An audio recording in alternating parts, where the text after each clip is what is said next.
Okay, so hi everyone, Green Panda here, and I'm pretty much streaming for the first time on YouTube. I always stream on Twitch all the time, but then I figured out that I might as well just cut out the middleman, because I always stream on Twitch and then I download the video and then I have to re-edit it and then repost it online, like, you know, condensed and everything. That I'm thinking, what's the point in that? Like, I might as well just upload straight to YouTube and then just delete it later on, so it's fine. So happy Pride Month, it's the 21st, and the fact that I'm actually doing a video now is, I always want to do videos straight away or as soon as I can, but by the time I think of doing something, and then by the time I get to executing it, all of a sudden it's Christmas, and I don't know what day it is, and I was like, oh, too late now, I guess I've missed my chance. It's not the fact that I'm slow, it's the fact that I keep, having lots of ideas, but then as soon as I actually get around to doing the actual idea stuff, I just lose motivation, and I'm thinking, this is stupid. This is so dumb, why should I even bother? What's the point? But yeah. So, yeah, because it's Pride Month, I just kind of thought, well, what am I gonna do? You know, and I'm thinking, I could do an asexual video. Just talk about me being ace, you know, typically. But then I realised, Jade Animation's already done that, and she's done a way better job of, properly going into detail about everything to do with the asexuality. And I think I'll probably do a worse job because, I don't really pay attention to, the whole sexuality thing. It's whatever, whatever fits, you know? So when people turn around and say, oh, you got this wrong, you spread information, I'm like, well, it's not really an exact science, it's just go with your gut. So if what I'm feeling doesn't match with anyone else's, then it's well, I'm just gonna add a new asexual flag to the community. Blah. Speaking of asexual, the character I'm drawing, he's from Scumvillain, his name is Shenyon. It's the first time I've actually gotten into Chinese yaoi. Technically that's what it is, it's just a yaoi. It's been a while since I've seen stuff like that. It's what year is this? How old am I? I'm into Sonic the Hedgehog and yaoi, what the hell?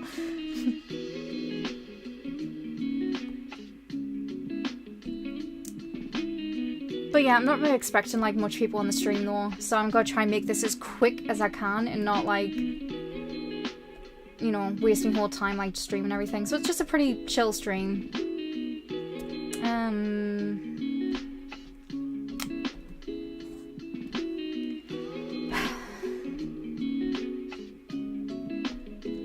It took me ages just to do the line art on this, I've already messed it up. I'm trying so hard.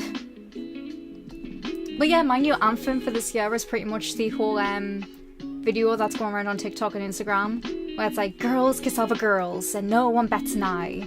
But when I kiss my homies goodnight, society calls me gay. It's the most funniest thing I've ever heard, and I'm I love it. I could just listen to this on repeat, it's amazing. Just to make my life easier. But yeah, because I've literally watched anime my whole life, ever since I was a kid and everything, and I've even watched Spanish shows as well, so I've watched a lot of stuff that's not consistently Western, but Chinese stuff that was a slap to the face, because I was oh, there's first off, I can't exactly see all the names out loud. This character's name is actually not really Shenyon in Scumvillain's self-saving system, or in that animated series it's called Scumbag self-saving system, and I can't really see his name. It's just horrible. It's so when the actual characters say the names, me brain just turns to static and it just doesn't go in. I'm thinking, really? My dyslexic ass brain just can't understand Chinese? And it's apparently not. It's crap. Well, that sucks. But here at least I can type the characters out, so there's that, because I'm got to quickly write down his name just to show you guys. So his name is Shen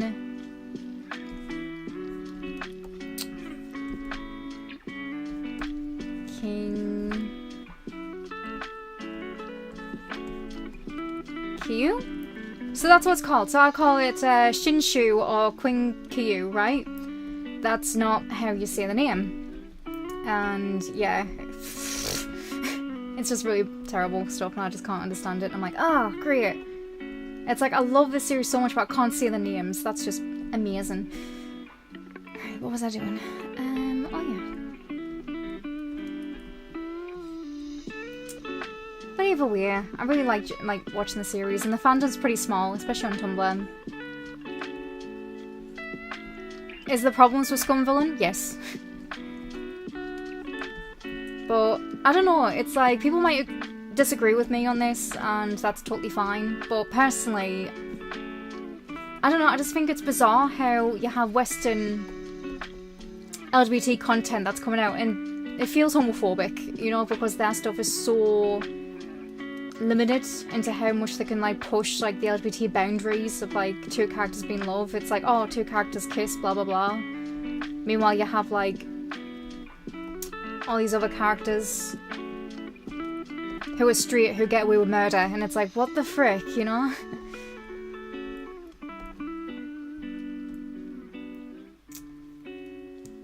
Oh, hi Henry! Sorry, I'm not glancing at the stream much because I accidentally, like, clicked my stream on OBS, so I don't know who's on. Happy Pride Month! Character from Genshin Impact 2. Yeah, I can't see, like, the stuff. I wish I could. So, like, I really do wish, like, I learned Chinese at least when I was, like, a kid, so I can actually see the Chinese names if I can. But I kind of, like, my dyslexic arse is like, I can't see it, but, it's there in spirit. But yeah, I've heard Genshin Impact's, like, really popular, but I haven't played it, and I have no idea what it's about. I just know it's really, really toxic. Like, from what I've seen, like, I don't know.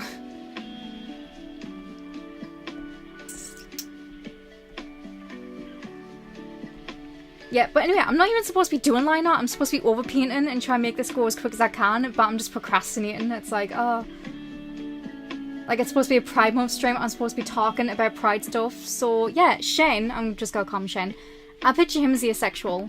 Because through the whole duration of the novel that I've read him in, and even the series that he's in, I don't know, he's just not interested. He's basically in a wacky anime scenario of being in a hentai, where everything just goes, like, really wrong and perverted and lewd half the time. He doesn't even blink, he doesn't even, like, care, and it doesn't faze him at all. He's just sitting there thinking, oh, fan service, whatever. He doesn't respond or react, like, whatsoever.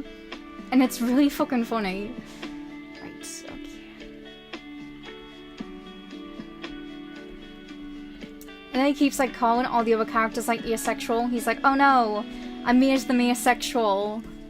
Like, my bad. But here, that's fine. Like, better asexual than anything else, because at least they have prioritized the story.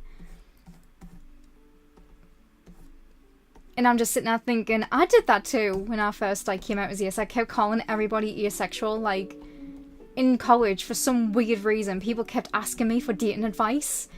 And as a kid, I used to feel great. I was like, oh my god, like, they're actually asking me for my opinion about relationships, even though I've never been in one. Maybe I'll just come across as, like, really experienced and really, like, smart and, like, mature. Nope, that wasn't the case. It turns out they only wanted my opinion, so they were writing a list of what not to do. They're like, oh, she's asexual, she has no interest, just do the opposite of what she says. So, communicating? Nah, let's not do any healthy communicating whatsoever, and everything's going great, yay! It's more funny than anything else. But yeah, this character, Shen Yon, he's pretty much, like, asexual in my mind, the way he keeps going on, because he's so oblivious. The main character, like, protagonist, like, falls in love with him, and he just does not even realise. I'm like, that's me!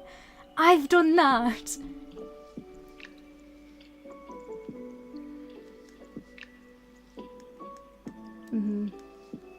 Oh yeah, Genshin Impact. Is that just a normal, like, phone game as well? Like, if I had to play it on my phone, then what's the point? Because, like, I'm not a fan of, like, playing things on my phone and everything. I tried doing Kingdom Hearts Key. That was a nightmare. I just couldn't deal. I was like, oh, no. And the fact that they put so much plot in Kingdom Hearts Key. I was like, what the heck? Why?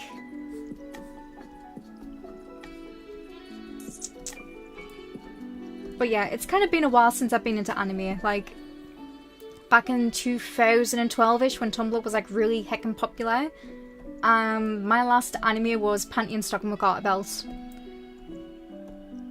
And that was it.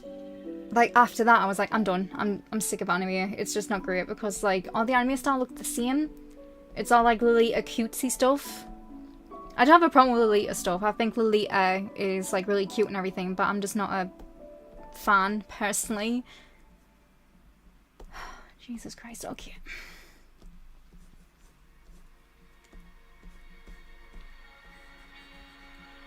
But I don't know.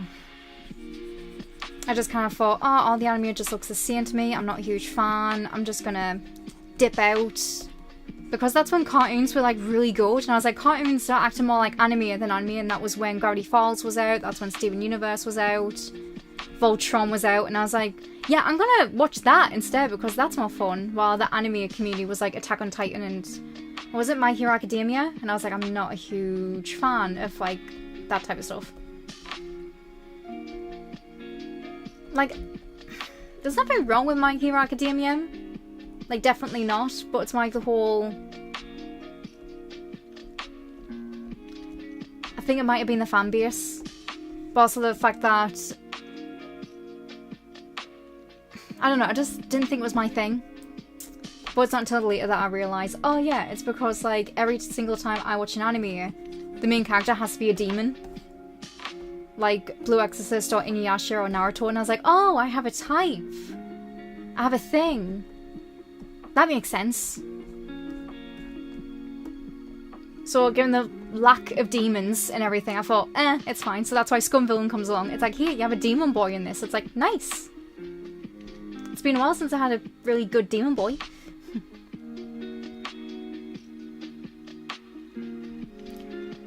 Hi. It's gonna be a long heckin' stream because I made the mistake of doing overpainting. Why did I think overpaint was a good idea? It sounded great in the short term, but once you actually start overpainting, you start crying and thinking, why did I choose this? What's wrong with me? Overpainting is basically where, even though I'm like painstakingly making this line art and making it look really pretty, I'm just gonna make a layer on top and then just thingy on top of it. Which is why it's frustrating, because it's like, what's the point? And it's like, no, I have to do this. It makes it easier.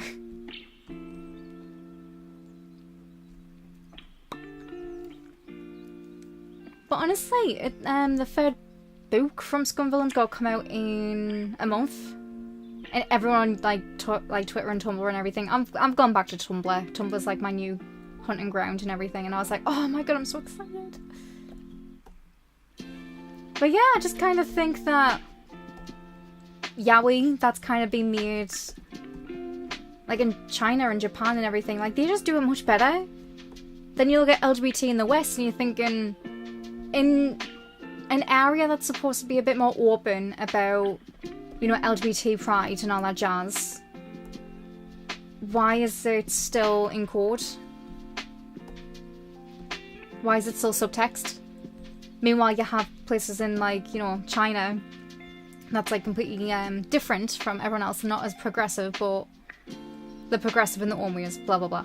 And they literally make stuff like Scumvillain and Untamed, Grandmaster Demonic Cultivation. I'm sitting there thinking, what the frick?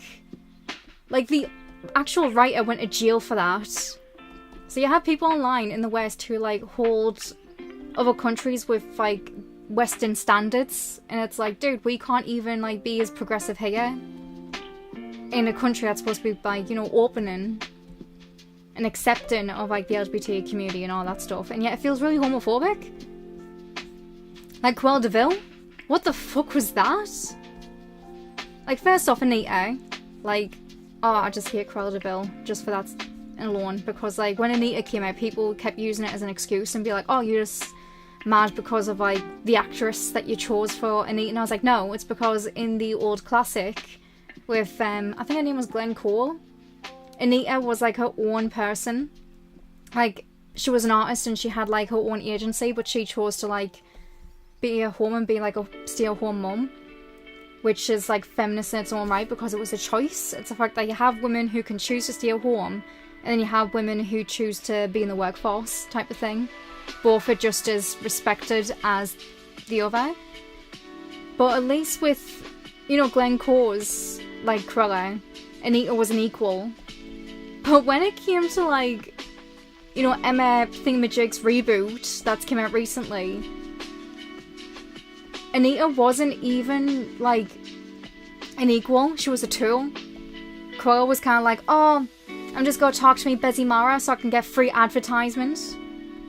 And then the first Gear character, all of his scenes were isolated so they could delete it. I'm thinking Disney literally wears the Pride flags during Pride Month and everything. They sell merchandise that's Pride. And yet, are they ever actually going to make, like, a gay Disney princess or prince? Like Moana or Mirabelle from Encanto? No. And yet we dare say that we're more progressive than anywhere else in the world. It's just ridiculous. Kind of like Jack Sparrow, I'm like, oh, I'm going over with these guys, because at least when it comes to Yahweh, you actually have two guys who kiss in the beginning, and the majority of the story is just slow burn. But then you have stories that slow burn it, and then when they don't get together, people's like, oh, you beat it yourself, and it's like, what the frick?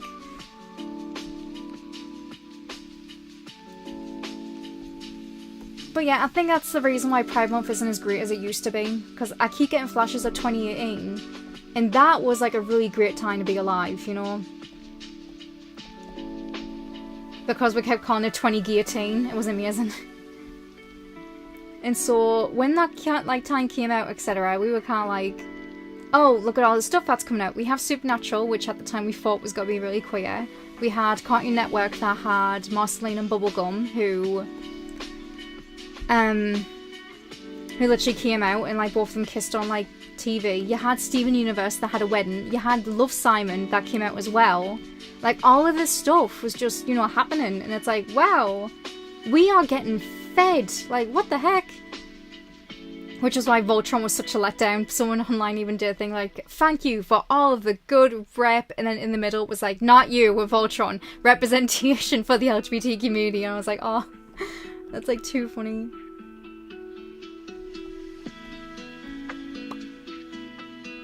And all of a sudden, I've forgotten what I'm doing. Nice. Yeah, I need to figure out, like, overpainting because... and lighting. I used to be really good at this, but then all of a sudden I'm thinking, oh, I've forgotten how to, like, do basic crap.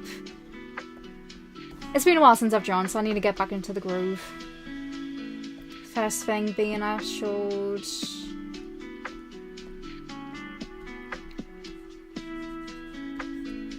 overpaint me line art that I spent so many painstakingly times trying to, like, make it perfect.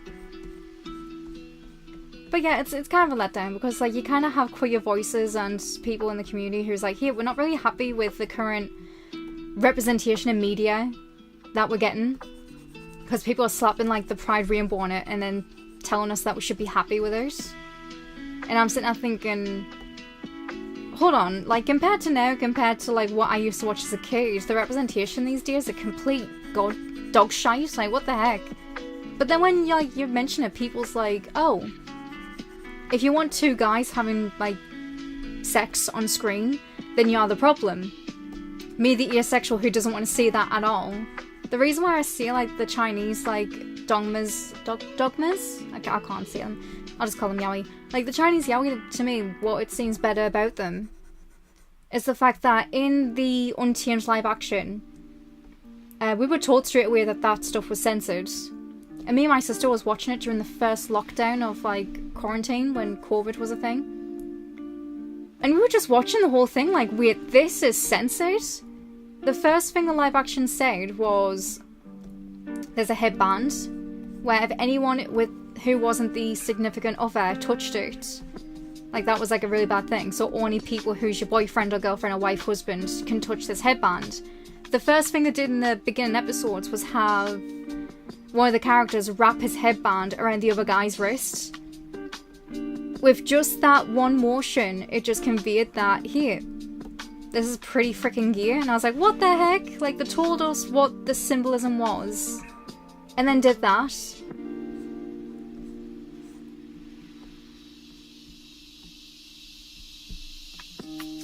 So yeah, some resentment of it in the LGBT community because like they keep putting words in my mouth and being like, oh, if you want this, blah blah blah. It's like, I don't actually. I just prefer symbolism.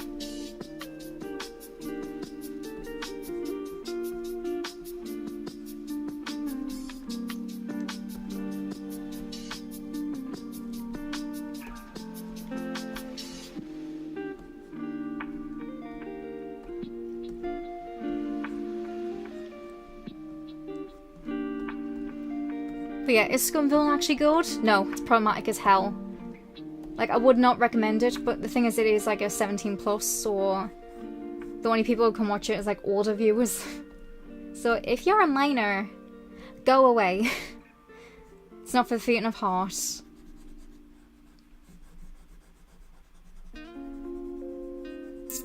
Because yeah, like, to me, I don't really care what something is as long as it's like got a good story. So yeah, I kind of watch hentai, yaoi, and yuri. So it doesn't really matter, it's just the fact that there's more content out there for men than there is for women. Although to be fair, like, we've got more recent stuff like L, House, and She-Ra, so that's great. I mean, when I was a kid, I had Danny Phantom. That was it. That was like the most queer thing I could think of, like, as a kid that I had. And my gay awakening was pretty much when Johnny Bravo got gender bent into Jenny Bravo. That was like the last episode of Johnny Bravo as well. It's actually one of my favourite episodes too, because Jenny was... French kiss. I'm late to the stream. No, the stream's like... hasn't been going on for that long. You're not late. You're fashionably... a bit late, but not that late.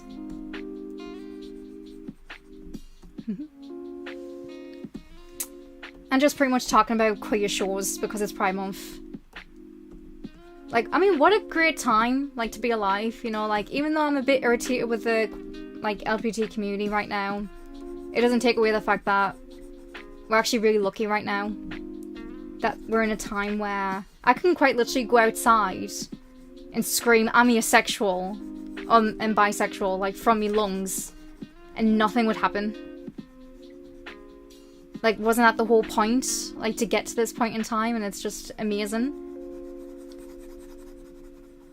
So now the next goal is to make, like, the whole world like that. Even though the world used to be like that, like, in the past, when it came to Chinese empires, like, emperors literally used to have, like, a harem of, like, women and everything, which was problematic a little, but at the same time, they also used to have, like, men, like, in the harems too. And it wasn't, like, looked down upon, it was just, like, the whole, oh, it's just kinky. Like, you don't actually, like, thingy around that type of lifestyle in public, you know, and I'm just sitting there thinking, what? Like, they were fine with it? Really? Like, there was one emperor who got, like, so pissed off that one of his, like, people that he was, like, with died because he was killed, that he just said, fuck off to the throne. Really funny. So there's a story for that though, and it's called cut sleeves, and I thought cut sleeve was like the most romantic term ever, but it's a slur, and I was like, oh shit. It's like, oh, that kind of sucks, but oh well, I guess. So the whole story of cut sleeve is the fact that an emperor was like lying, you know, in bed with his lover, etc., and the guy who was lying on his sleeve, like, was asleep, and so he thought his, you know, his partner was, like, so pretty that he's like, nah, I'm not getting up, or I need to get up because I really need to go, but I don't want to disturb him. So you know what I'm going to do? I'm going to cut off my sleeves. So he basically, like, cut off his sleeve to keep him lying on the bed so he can get up and go to do his thing and then come back. And I was like, oh, that's so sweet. Like, I would do that with my dog. Like, you know, when your dog finally, like, sleeps on your lap and you're like, oh, she's finally, like, cuddling with us. Like, that's so cute. But then you need to get up because, like, you got your food cooking, or, like, you need a cup of tea or a drink, and you're like, oh, shit. It's funny because when I talk about my experiences, I'm just sitting there thinking, oh, yeah, like, my dog.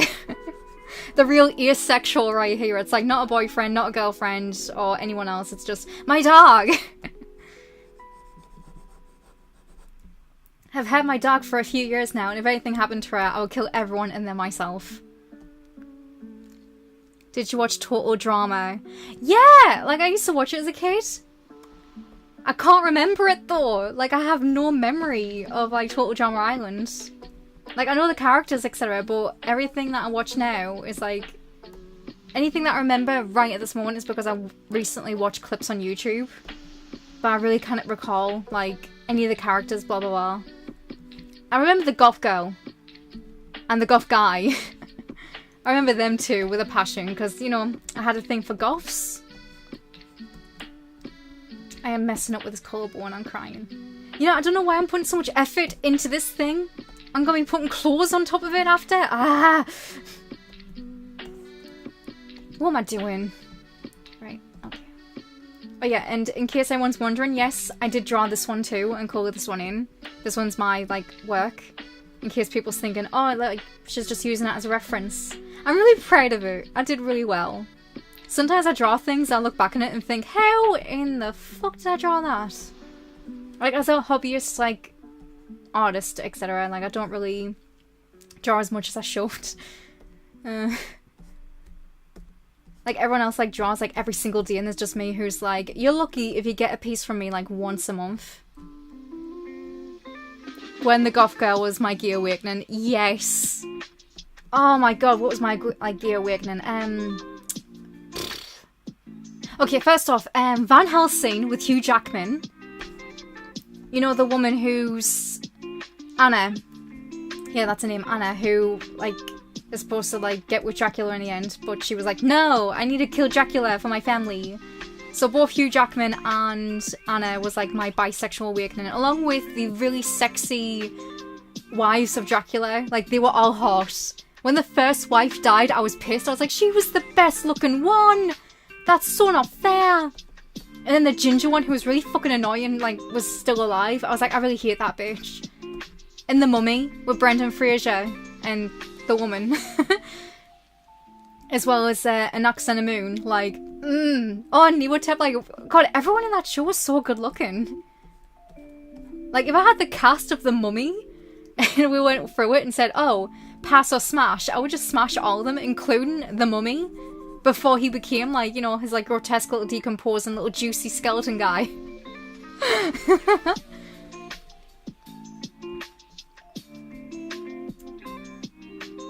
Ugh, I'm not doing very well with this. Blah, blah, blah. Usually I'm much better with, like, this whole drawn stuff. Try to talk at the same time. I can't multitask. It turns out that being dyslexic, you can't multitask. I did not know this. I'm the first woman on the planet who can't multitask. That is some bullshit. But yeah, I think my other gear sexual awakening was also Bring It On. With Missy and Torrance. Like, I completely shipped them too. Like, I had a thing for the brother too. Like, he was also good looking.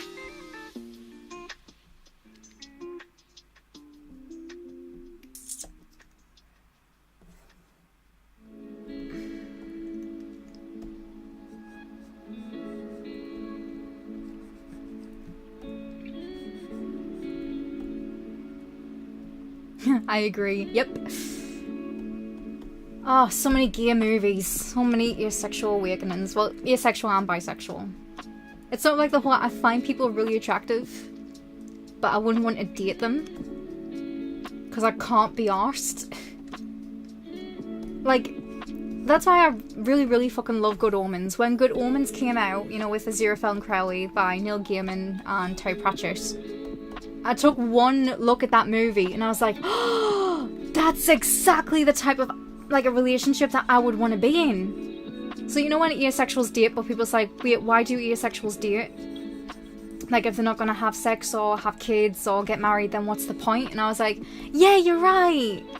But there's still something that I want, but I just can't quite put my finger on what it is that I want in a relationship, blah, blah, blah. And then you look at Good Omens, where Aziraphale just is a shut-in. He's a hermit.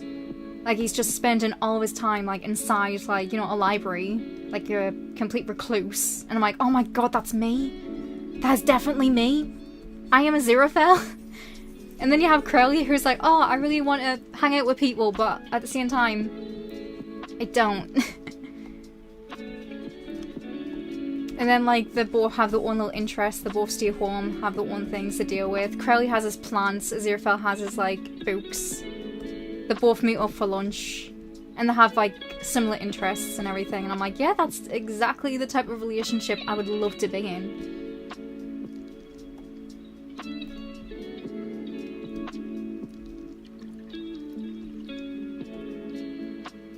Did you watch Pokemon? Yeah. I used to watch it all the time as a kid. I felt really bad though because, like, as a kid, I didn't really care about the episodes, but, like, at the time, because, you know, as soon as you came from school and, like, you just, like, sat down on the couch, you were like, okay, give me some Pokemon stuff, thank you.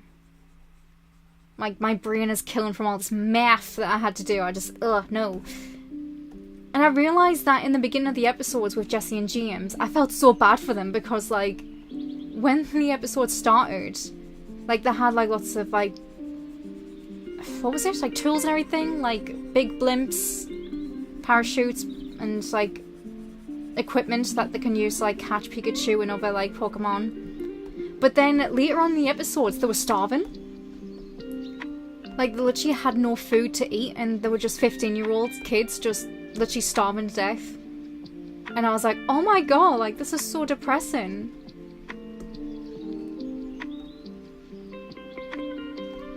Like, there was even an episode where Ash, Misty, and Brock and everyone, like, went to this, like, whole restaurant thing, and the food looked delicious. They were like, oh my god, this looks so good. But when they ate it, they're like, ew, that's disgusting.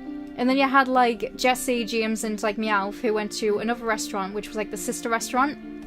Food looked disgusting. They were like, it's food, I'm starving, I don't care. I'll even eat slop, I'll eat grass at this point. Just let me have this, I don't care. And then they eat it, and it's, like, so delicious. And so the fact that the episode actually did that, like, the creators, like, gave them really good food, I was like, oh. I really like, Jesse and James. Like, they made Pokemon. If it wasn't for them, there's just no point. There's literally no point in watching Pokemon at all. Jesse and James keep wasting money. Okay, well, when it comes to James, I understand that because wasn't he rich?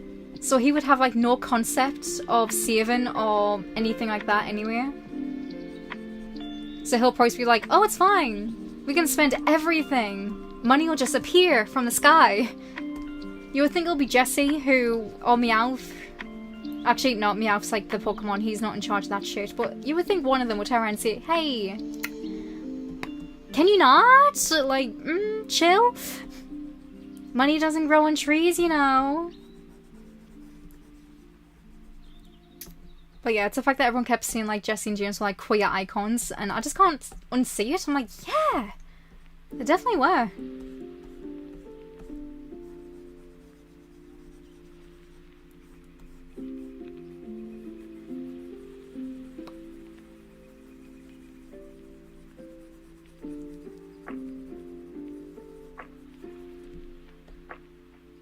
Yeah. It's too flat. It's definitely way too flat. Okay. The whole point is...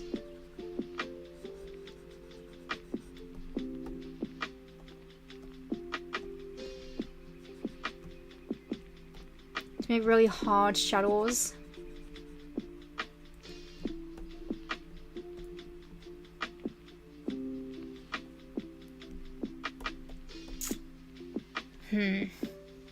I'm glad to be quick with this and put flat colours down before I start anything.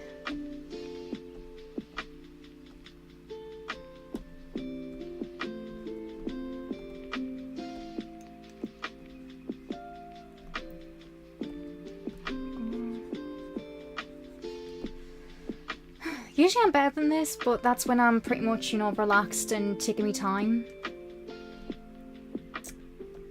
I'm sweating under pressure. I'm like, oh. I'm streaming and people's here and they watching me. Ugh. All of a sudden I can't draw. It's pretty much why I don't stream. Just the anxiety is just too much. It's like, no.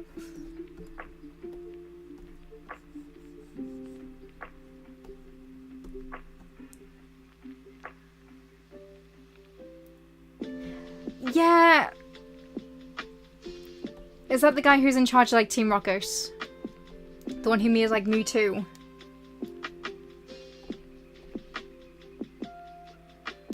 Oh. My neck.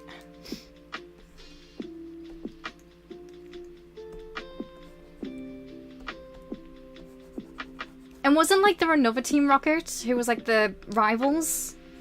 I didn't like them. What was it, like, Butch? His name is not Butch. I forgot his name. It's the least he deserves. Butch, not Butch.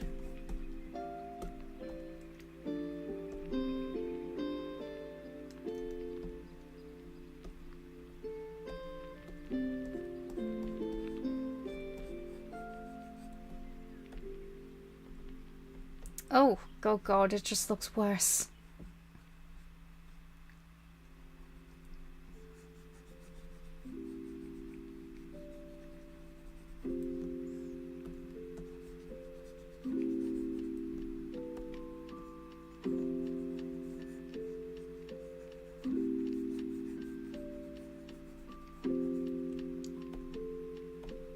All of a sudden, he doesn't have a nose. Where did his nose go? Got your nose.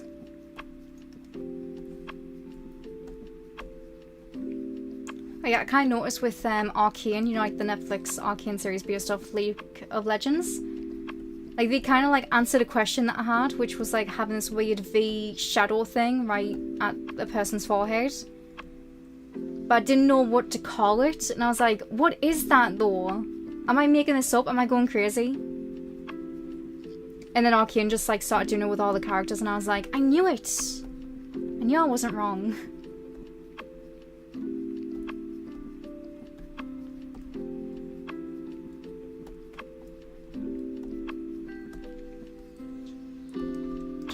Jesus Christ.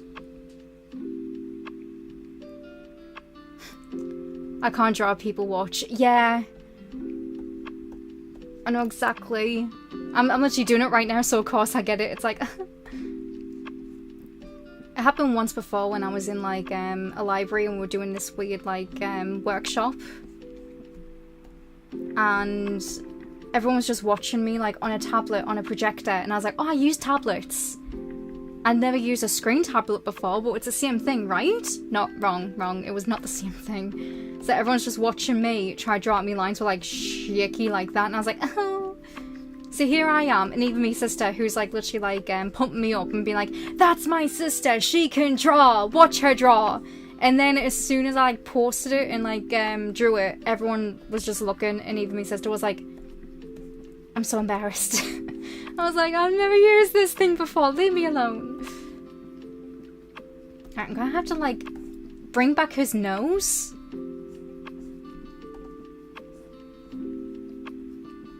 There we go.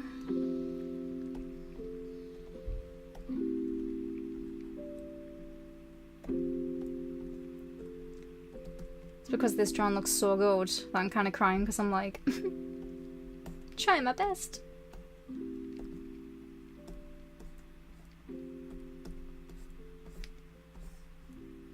But yeah, in the character I'm drawing, it's part of a series and it's got to come out soon. Like, they keep saying it, like, when it comes to Heavenly Official Blessing, when it came to frickin' Scum Villain, and they're like, oh, it's got to come out this year, 2022. And we're like, where is it? Where is it? And we're just crying because it's like, they said it would be here, but it's not. They lied to us. Like, I'm genuinely really upset. Because I'm still waiting.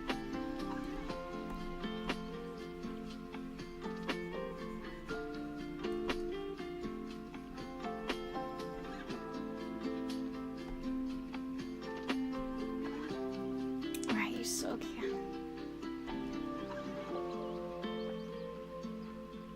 It doesn't look that bad so far. Everything looks fine.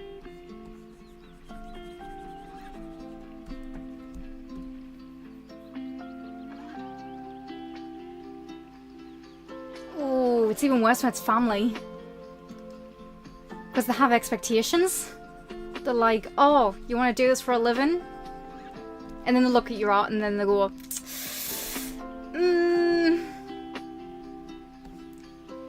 Better luck next time, champ. Sorry, don't make the rules. You're just really terrible at drawing. Don't know why you even bothered.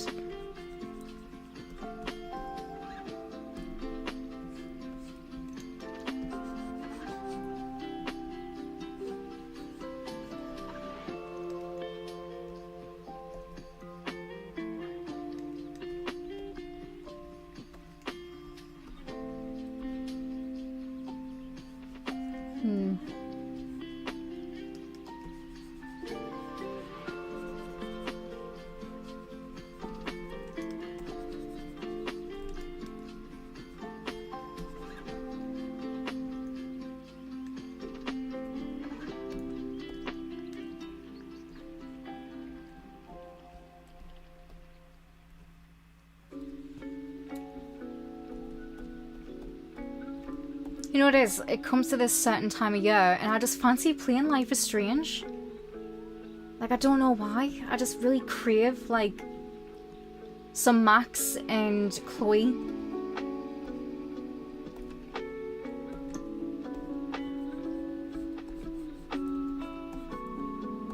I'm gonna have to darken that up a bit.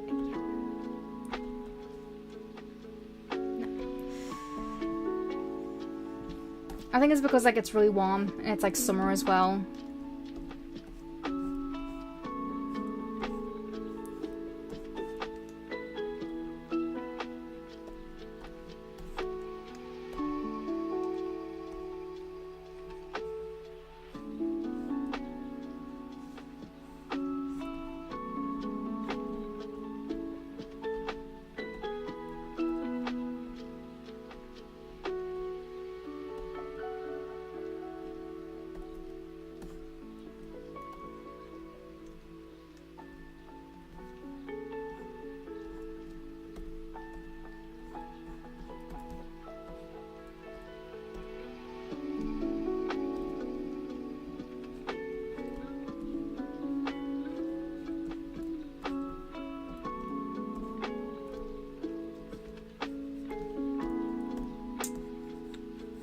Overpainting, I said. This will be easy, I see. I do not regret overpainting at all. Me? Regrets? As if. I'm fine, I'm fine. I'm gonna die.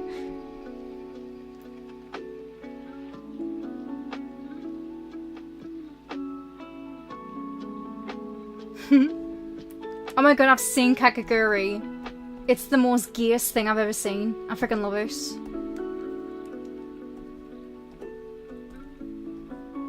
There's gonna be like a new one coming out. It's called Kakaguri Twin. But there's a new character in it. I'm thinking, who's she? And this is a prequel, so if she's here, then where the frick is she? And she's like Mary Satomi's like best friend. So it's a bit sus. And I'm thinking, oh, either this character who is Mary Satomi's like friend, either she's like, you know, a backstabbing bitch. She's gotta like betray Mary. Or Mary's gotta betray her and then just realise, hey, whatever, I'm just gonna use people for whatever.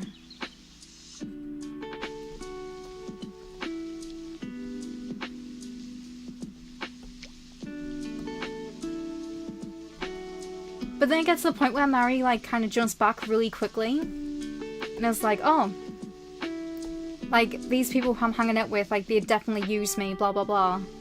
But then when she hangs out with, like, Yumiko, she trusts her.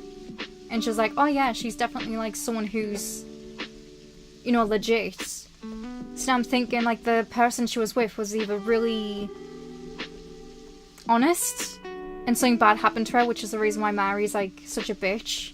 But that's the reason why she still has trust in people and why she trusts, Sayaka. No, wait, no, not Sayaka.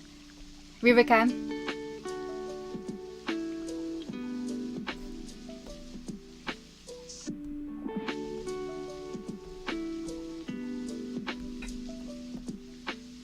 I am struggling with this face. Oh my god. Like, usually I'm better than this, but I think I'm definitely having issues. I keep using the pen brush, which isn't very helpful.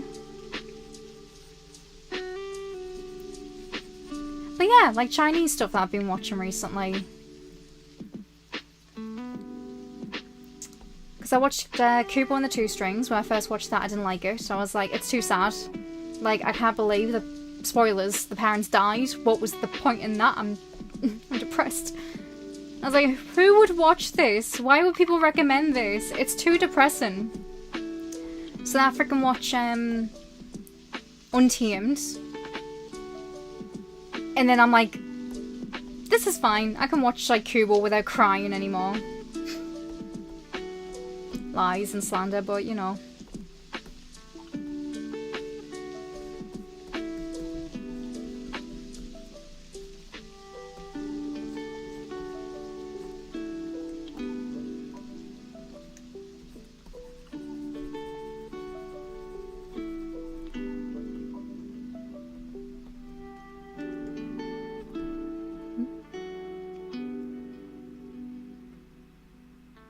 I think the blue girl was gay for Mary. We don't know her name. We're gonna dub her the blue girl. I don't know if she dies though, or anything like bad happens to her, but yeah. Like, I don't know if she's... I don't think she'll betray Mary, because if she does, then that's gonna be really inconsistent with the current Mary that we got. It wouldn't really make sense, because like, if someone like that betrays Mary, why would she trust Yumiko in the debt swapping game? Why would she trust her with like anything else?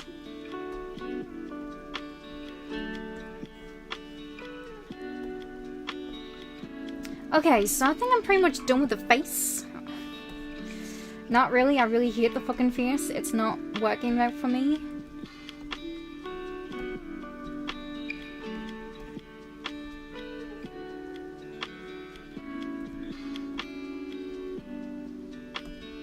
I hate it, I hate it, I hate it, I hate it, I hate it, I hate it, I hate it, I hate it, I hate it.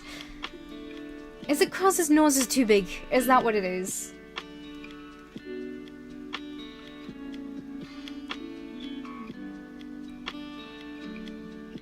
I'm really confused. I don't know how to fix this face.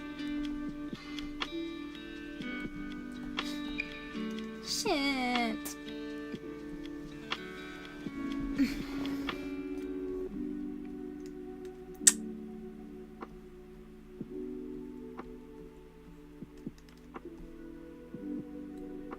You know, it's a good thing that I'm doing this now, instead of it being like the official painting stage with colours. When people in the past was like, oh yeah, do your art in black and white, I was like, pfft, sounds fake, but alright. And here I am doing it. I'm thinking, oh my god, they were right! It does work wonders. Oh, how about I think of another media gear thing? Red Notice with Ryan Reynolds. Holy fucking shit, Gal Gadot. Even though people are cancelling Gal Gadot. I'm like, whatever. I still like Red Notice. I can't really deal with it, but I freaking love this movie. It's so fucking queer. It's like El Dorado with like Shell and Miguel and Julio. It's like, wow. I love it. Please make more. I hope there's a sequel.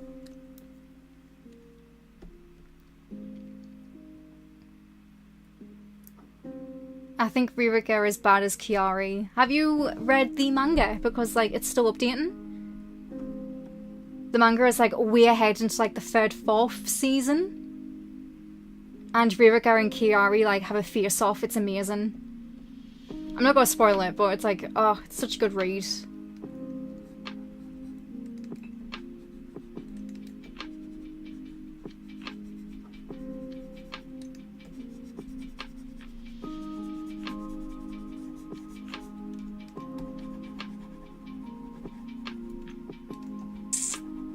I think I should start putting my flat colours down. How long have I been streaming?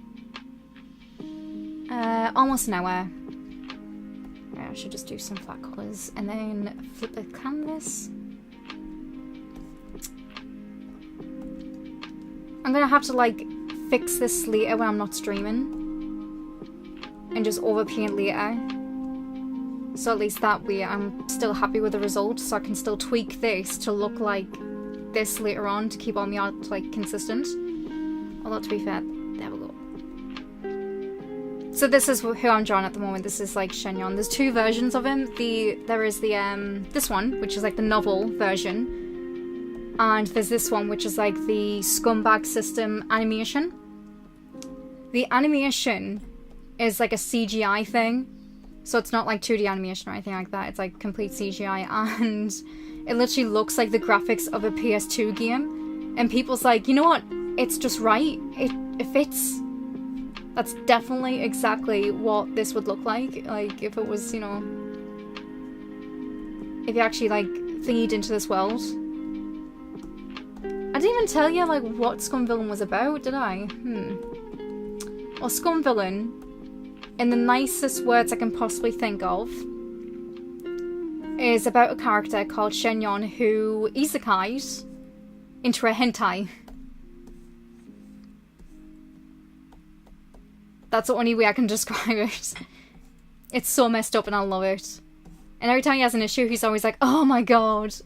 Fan service. He's also kind of like the characters from like No Game No Life.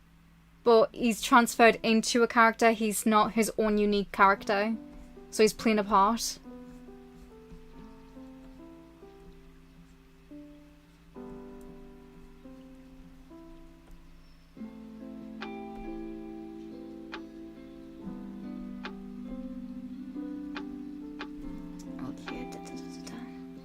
So, yeah.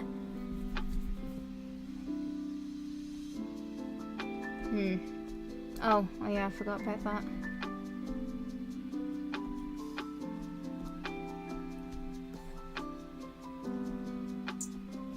I need to get rid of this.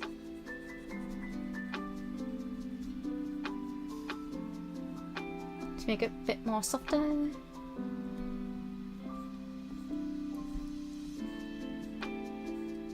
So it doesn't look as jagged. Got the moves like Mick Jagger. Available. And I just need colour in his freaking hair. I'm gonna save that just in case because my thing keeps tending to crash.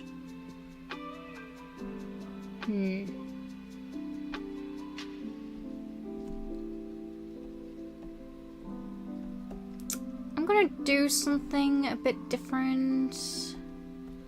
I'm not happy with his chin. I'll get rid of that.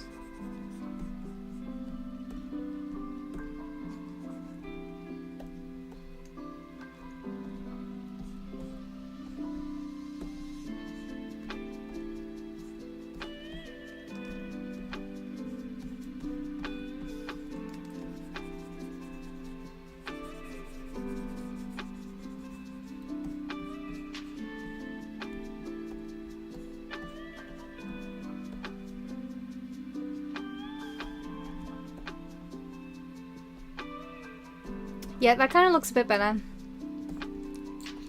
When in doubt, just completely hack his chin off. Give an operation, just chisel it. And fix! Look how beautiful he looks. Oh my god.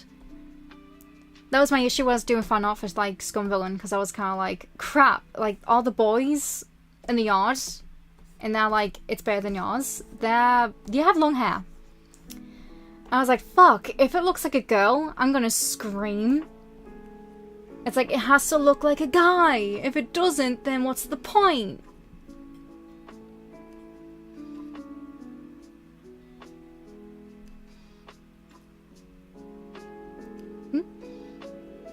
Okay, so you watched the manga, but you think it was the one about the blue girl. Huh?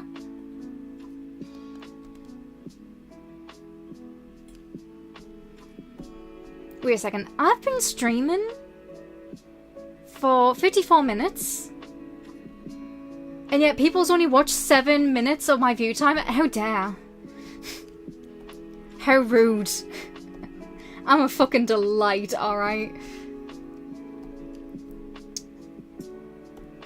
You know what? Hold on, I'm just gonna Google what the name of this blue-haired character is because I'm... Kakeguri?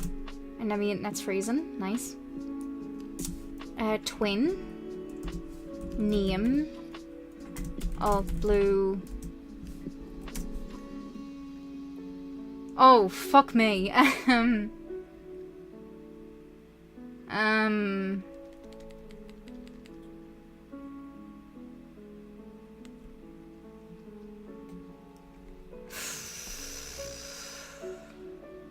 I don't know how to say a name. I'm reading it, but just, you know what, I'm just gonna copy it into the chat if that's... I'll do that instead. If it'll let me. I don't know what's happening with my internet. I don't know why it's being slow. Like, my laptop being slow, fine, but the internet? Come on. Deal.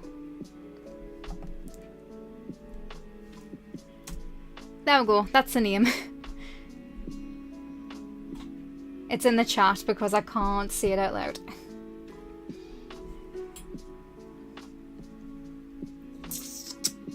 Right, what was I doing? Fuck. Right, that's part of the chin, so that's part of the face. There we go. So... that's what it looks like in colour, that's what it looks like grey. So I need to colour pick this and just like colour it in. Oh. Well, that's useless, okay.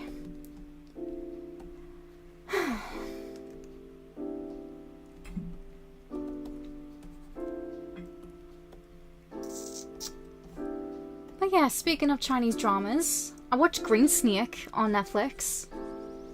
It's pretty decent. If you like lesbians, watch that. Like, I swear to God. Like, the Fox Lady and the Pink Spider. And for my bisexual people out there, watch it for Simon. I swear to God, Simon is just so fucking gorgeous. He has no right. And even though he's an arsehole, I still love him. I'm like Ariel. But Daddy, I love him. Like, I can't. He's just so great. Because at one point, it's like a zombie apocalypse type scenario thing. Where he's like, oh, forget this loser, he's dead weight, fuck this guy. Just you and me, Cappuccina, let's just go towards the sunset and, you know, like you're stronger, better, harder, blah blah blah. And I'm just sitting there thinking, dude, leave them. If it was a zombie apocalypse, you don't owe them anything, they're practically strangers, leave them. So then he's like, I'm leaving you behind because you're dead weight. And then she's like, oh, Pikachu face. Because, like, you left her behind. And I was like, no, don't get surprised. Don't act shocked. He's right. Like, I agree with him. I was like, yeah, you had a point. She needs to survive. Like, if everyone kept sacrificing themselves for strangers in this, like, hellhole, then everyone would be dead. And when new people came in, they would die straight away. Like... you help who you can, and if you can't help people because they've been stupidly sacrificial, then just leave them to it. I see it. I don't know how to pronounce her last name. I don't know how to pronounce her first name. Is it Desura? Desuri? I don't know. Like, I can't wait until Kakaguri anime comes out. They'll tell us. Mary will see her name out loud. Oh, that poor English dub. I feel sorry for the English dub actress. She's gonna have to say this stuff out loud. How do English actors say this? They're like, oh my god, like, I love doing this. And then they get given, like, the most worst name imaginable. And they're like, oh, shit. It's like, I can't speak Chinese. And then you have, like, the old dubs in the past who are like, oh yeah, we changed the names to, like, fucking Serena and Darian. But now it's like, it has to be Usagi and Mamoru-chan. It's like, I miss old dubs.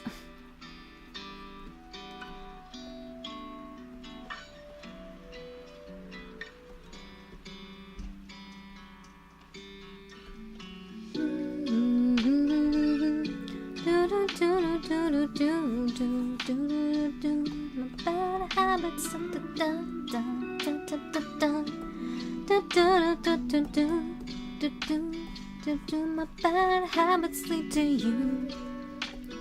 This is not that song. It just kind of sounds like it.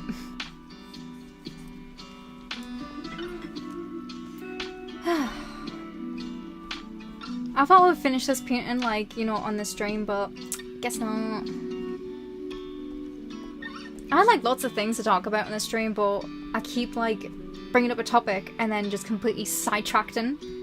You would think I was ADHD with this brain, but yeah.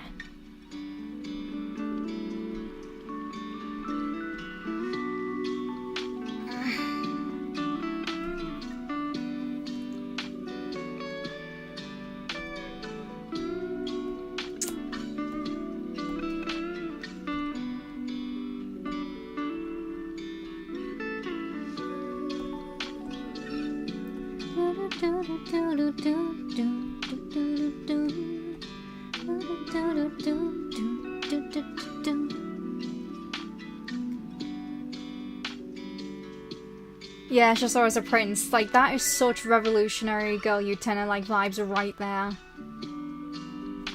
It's like, holy fickin' shit. It's like, Mary's a prince. I'm like, yes. It's the same as, like, my little... Wait, no. Little Witch Academy, like, even, Akko had to save... Oh, what's her name again? Susie, the mushroom girl from Little Witch. That's also a queer anime when you think about it. It's like, oh yeah. Like, Croy and, Chariot. Like, them two were a thing, right? And you know what's great about them two? Is the fact that their relationship was toxic as hell.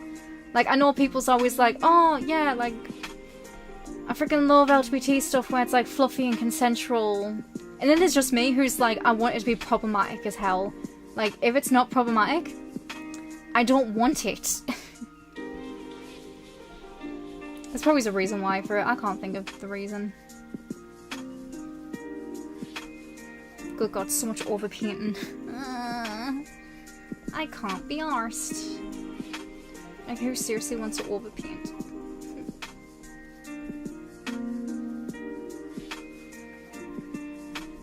Also, another thing. Why is it that my... Oh. I need to drop it.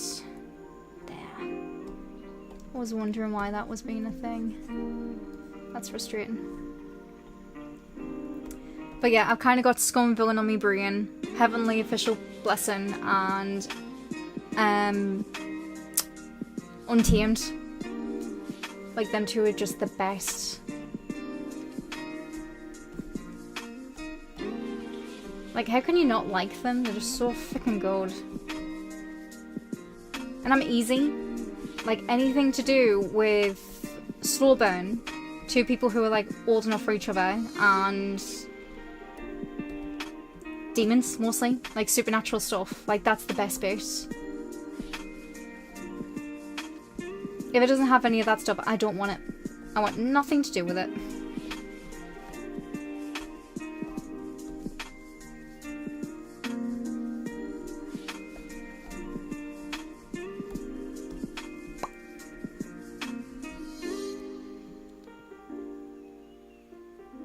Yeah, the art style's definitely changed a bit in Kakaguri. But I've always loved Kakaguri, especially when it came to, like, the whole hentai stuff that kept happening in it, because I was like, I don't know why, but I just don't find it sexualized. I don't know, it's just weird. So when people turn around and like, oh yeah, it's like complete crap and only perverts like this, here I am, an asexual who's like, I just really think Kakaguri's neat. Like, I just love it. Especially Mary. Wait, no, not Mary. Midori, you know, the psychotic bitch who wants to kill herself. She's my favourite. I love her so much. Because there's moments where she's actually really pretty smart and really, like, cunning. And I do kind of feel bad for her.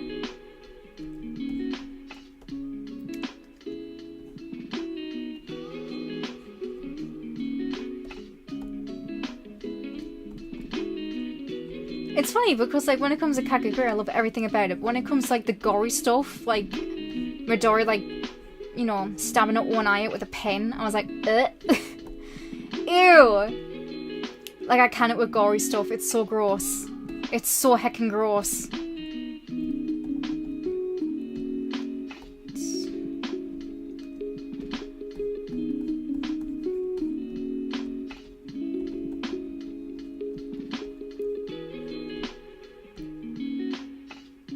Yumiko will be scaring me sometime. Yes.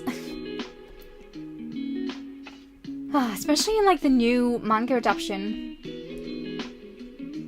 Like, the fact that Yumiko just, like, took a tantrum and was like, I'm not gonna gamble anymore. And it's like, what the hell? Like, just because, like, the president was like, you can't sit with us. And then Yumiko was like, I'm upset. Oh, also Ryota. He's my favorite character. Like, I knew he's best boy as soon as Yumiko started doing that cat thing and creeping people out. And making people feel, like, really uncomfortable. And all of a sudden, like, she, like, went on all fours. And you know what he does? He basically moves her hair to cover her skirt so she doesn't flash anyone. And I was like, oh, Ryota! He's an ally! And then the fact that he also kind of, like, got really close with Ria. And I'm thinking, I think Ryota might be gay. Or bi. He might have a thing for Yumiko, but I think he seriously liked Ria, like, in that way. I feel bad for you, like, Ryota. Yeah! The guy's such a simp. He's like, Yumiko, step on me. And I'm like, oh, dude, he's so whipped. But who can blame him? I mean, it's fucking Yumiko. You know who I feel bad for the most, though? You know that girl with the really long hair? The one who was like, I'm not a house pet anymore. And she was still a house pet. And I was like, that's some bullshit. Like, oh, that's just cruel. I hate it. That poor girl. And then the guy she was with too, what a fucking scumbag. I hated him. I think even Sayaka, like, wanted him to, like, you know, get what's coming to him. She's like, God, this guy is such a dick. This sucks. I think it was the one time Sayaka actually liked Yumiko. She's like, I don't like Yumiko, but in this moment, please put him down because I really hate this guy. He sucks. He's like, you're not even worth my time. And he's like, that's not right. Why am I in 4th place? And just like, oh, Mary, don't tease him. Seriously, I can quote the whole entire fucking episode. I keep watching Kakegurui over and over again. It's like, it's my comfort anime.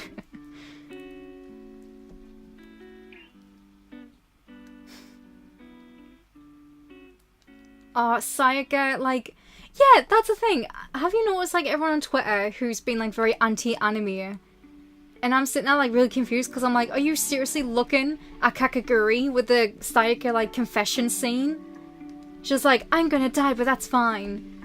President, I give you my love. And then the president almost dies. She's like, she can't die! And then people watch that and they're like, oh yeah, it's, like, so anti-LGBT. It's like, are you shitting me right now? Are we watching the same freaking show? Nani desu ka? I just realized I made a mistake.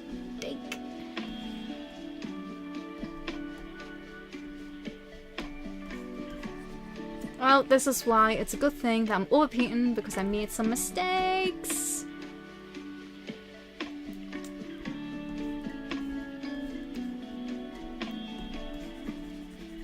But it's fine, it's fine. I'll fix it, I'll fix it, I'll fix it. The mistake on top of it is his robes. His robes are wrong. They're just wrong. Because it's supposed to be a gap. It's like the inner colour, the outer colour, then this weird like patterned colour, and then his outside robe. I've just got 1, 2, 3 instead of 4. And I'm like, no. Fuck.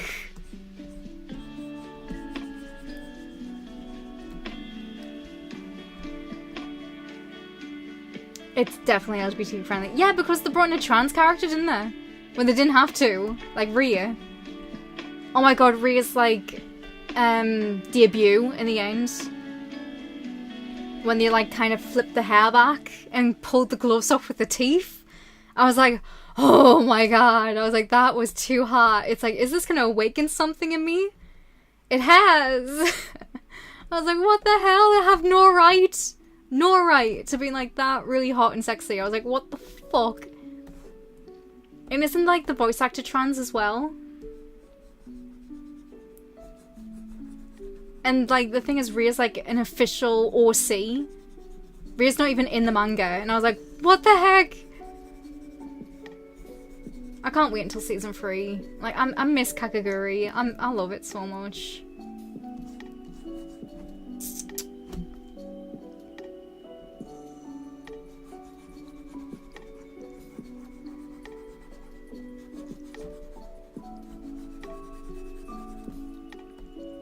Oh, there we go. I fixed his clothes. Nice.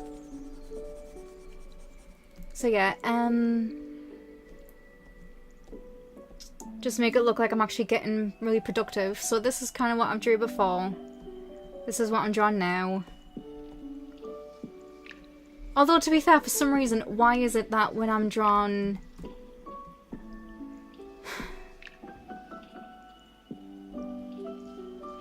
when it comes to the original, like...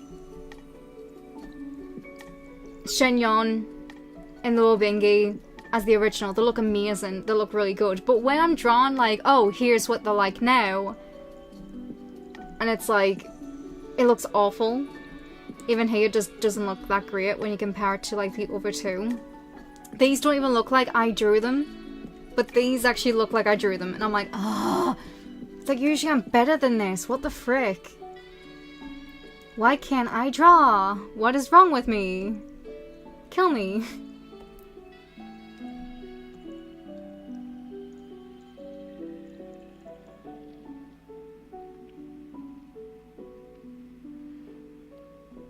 I actually like Runa. I like all of them. You know what it is? What's great about it is the fact that all these women had their own agency, their own wishes and dreams and etc. And like, they're actually written like really well. Like, if anyone went to me and said, here, what's the most feminist anime you can think of? I'd be like, Kakaguri. Like, it's basically about all these girls who are in a system that's meant to, like, bring them down. And here they are, just being badass bitches, just, like, making everyone eat out of the palm of the hand. Like, the president guy, you know, the secretary with the glasses. I loved when he, like, had his downfall. I was laughing so hard when his hair turned white. I was like, what the heck? His hair's turning white. That's so funny. Like, dude, get help.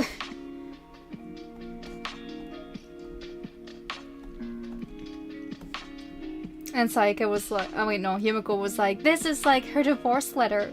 And he's like, no, no, no, no, no, no, no, no. And then even like, Kiari was like, you're fired. And he's like, ah. Here I am, like, literally quoting the whole entire episode. Kaede, yeah, that guy. That douchebag. What a prick! I'm gonna have to add some highlights.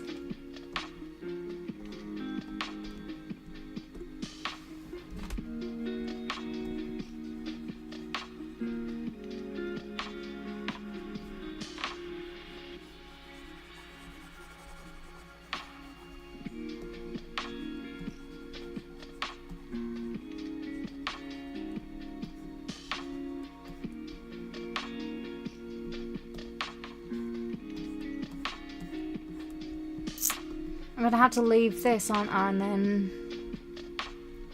do the other one instead. So I'm gonna have to close that because that's taking too much space. No. No. I need this one up.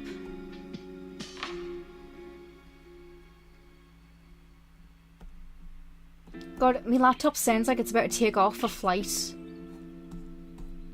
like to infinity and beyond.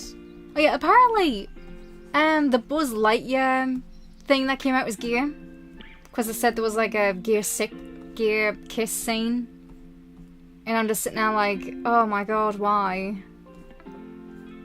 Like, it is really starting to get on my nerves because it's like, why are all the kids getting the LGBT content? Like, where's the LGBT content for adults? Like, this is some bullshit.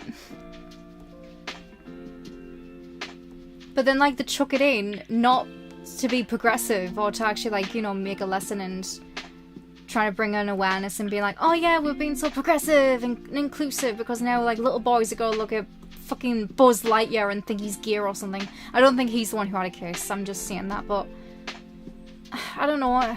It doesn't really feel like they're actually trying to be progressive. It just felt like they used it as an excuse. So when it inevitably flops and doesn't do that well, they'll just blame people and call them homophobic.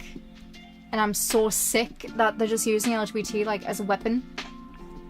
Just have a tantrum. And it's like, no.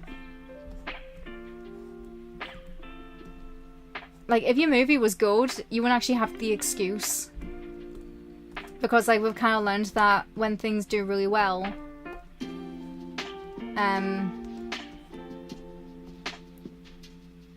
People will like it. People will like watch it. Kind of like Birds of Prey. People's like, oh my god, like all the men didn't watch Birds of Prey because like the fucking sexist. And I was like, but wasn't it aimed for women? So your target audience, who was women, was supposed to watch this, right? So where were they? They didn't even blame the women or even like make it into a question of like why all the women there who were supposed to watch Birds of Prey didn't watch it. And it's because guess what? Girls didn't like Birds of Prey. So why? Why blame people for something that was just a complete flop? It's like, give up already. God.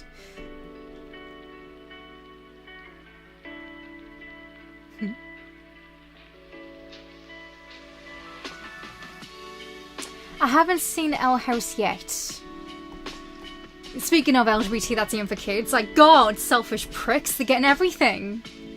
And I have to watch fucking Untamed because they're like the oldest characters in the demographic. I'm gonna cry. No, but yeah. I do want to watch Elle House.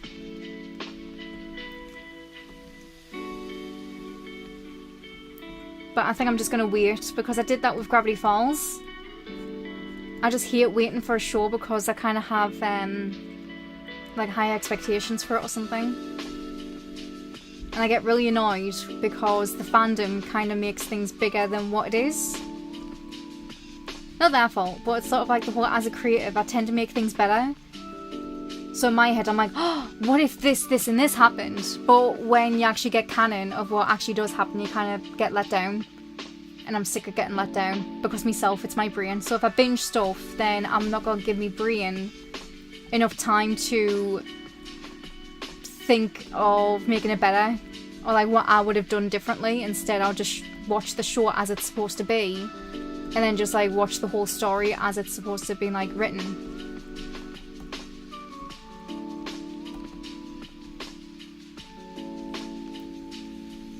So it's not like any sort of weird thingy by that. It's like, or like binge culture or anything like that. No, it's more like the whole, I know I'll probably like lose steam and I won't like the show if I have to wait.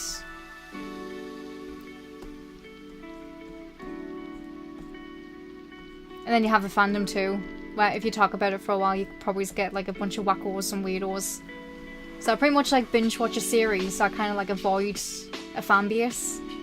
I never used to do that, but now I'm like, it was Voltron. Voltron killed me. So ever since that, I was like, it's fine. I give up. I give up.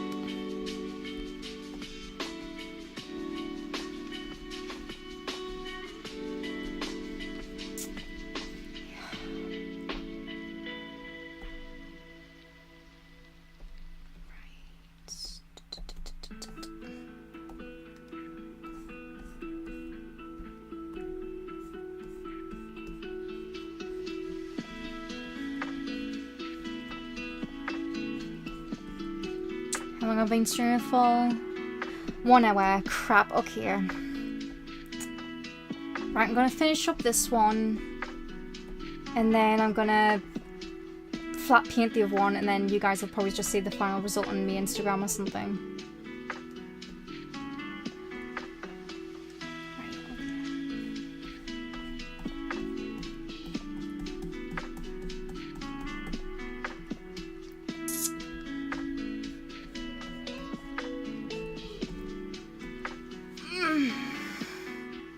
Yeah, Disney keeps trying to cancel it. I thought it was cancelled.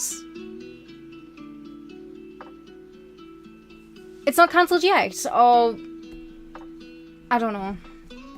But yeah, I love how during this time of month, Alex Hirsch just rises from the ashes and starts taking pot shots at Disney over like Gravity Falls. It's amazing. I love it. Have you seen this recent thing on Twitter? I didn't even know what you did because I don't have a Twitter. Like, I do have a Twitter, but I don't use it. Because Twitter fucking sucks, alright? It destroys people's brain cells. It's a conspiracy, man! Twitter rots your brain! So yeah, I'm just on Tumblr and they posted what you post online, and I was like, really? You said that? So I got to the point where Disney was like being overly harsh with its censorship and everything, and was like, you can't do this, you can't do that, and it's like, what can he do? Like, what, seriously, what can he do? And they were like, I don't really care, it's like, just make content for Disney, but it has to be friendly for the kitty winks.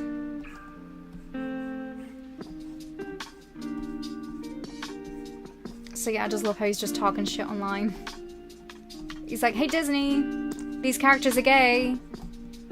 Because Disney tries so hard to be, you know, an ally, but they're not. And it's so freaking obvious, but when you point it out, people's like, oh, you're homophobic. Because people just assume that if you call out anyone who's like doing like, you know, LGBT stuff, you're homophobic. And I'm like, okay, makes sense. It doesn't make sense, but okay. Like, I hate it because there's people online who claim to be allies, but they're not. They're like, oh my god, like, we care about the LGBT, but every single thing that comes out their mouth, especially on Twitter, is like the most homophobic pieces of shit I've ever, like, listened to. Like the Good Omens fandom. Like, I love Good Omens, but the fandom, they're toxic as hell. Like, they've always been toxic. So when you, like, see people online who's like, oh, the Good Omens fandom, like, they're so positive. I'm like, they've never been positive. In every single, like, interaction I've had with them, they've never been great. They've always been, like, you know, complete assholes. Well, not all of them, but, you know, it's a community. Everyone shares the blame. So when I first joined, like, I didn't really join the fandom. I was on Tumblr back in 2019, that's when it came out. Yeah, and then I was like, oh my god, like, Curly and Aziraphale, like, they're the perfect example of a asexual couple. And then people just started screaming and yelling and went mental, and they were like, get your own representation and stop seeing it because, like, they're a gay queer couple. Like, they're not, you know. So I had to separate asexuality from MLM relationships. That was back in 2019.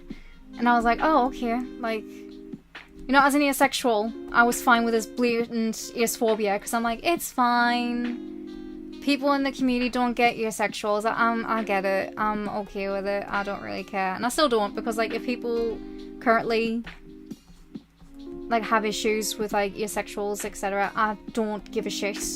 Because I'm like, well, that's their problem. I just won't talk to them. You do you, honey.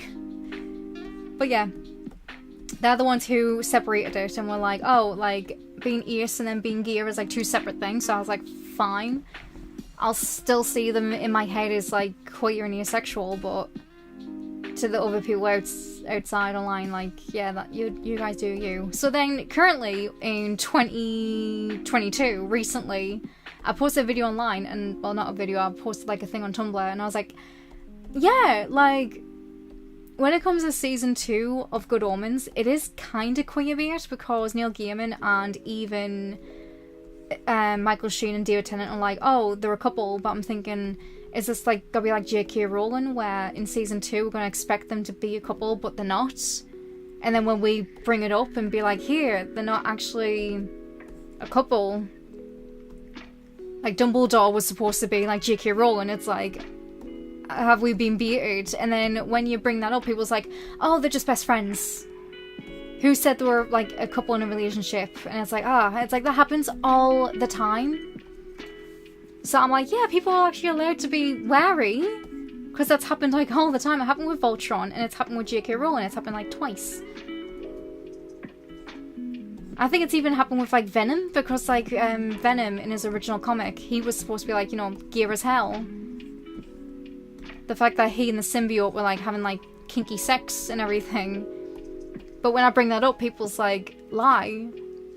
Because when it comes to current media with LGBT, for some reason, it's like, if it's subtext and you have to read between the lines, you tell people and say, oh yeah, it's so blatantly obvious that they're a couple. And people online are like, no, we don't see it. You're reaching. So when the couple actually kiss, people's like, why do they have to kiss? Why do people have to make it gay? And it's like, what the heck?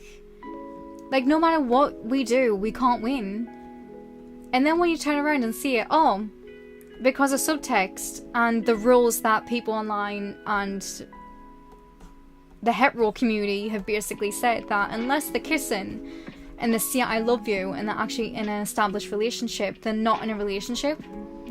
Because they could be queer for each other, but at the same time, they could be just hetero straight friends who are just romantic. And people online see that shit all the time. Because they're like, oh, just because like the two men who are friends doesn't really mean that they're in a relationship. And I do kind of feel bad for guys because they have it worse than girls. Because at least with like two women on screen, it's like, oh yeah, they're definitely gay for each other. But when it comes to men, it's like, oh, that's subtext. Because like you have all of these shorts that came out, like Shira, Elle House, Gravity Falls, Charmed, One Day at a Time, all of women kissing. Then you have Good Omens, and Umbrella Academy, and Oh, Flag Means Death. I haven't seen that yet. But people online is like, oh, if you need two guys to be kissing or saying I love you, etc., then you're part of the problem. But it's like, well, why is it that you don't want to change the status quo? Why would you want to have the guys still being subtext while the girls are blatantly kissing, like in the cartoons, etc.? It's fine for the girls to kiss, but it's not okay for the guys to kiss. How else isn't that just saying that the only time LGBT is accepted is because lesbians are sexualized by men? I mean, that's what's going around in my head, and that's why I get irritated. I'm like, oh, I don't care.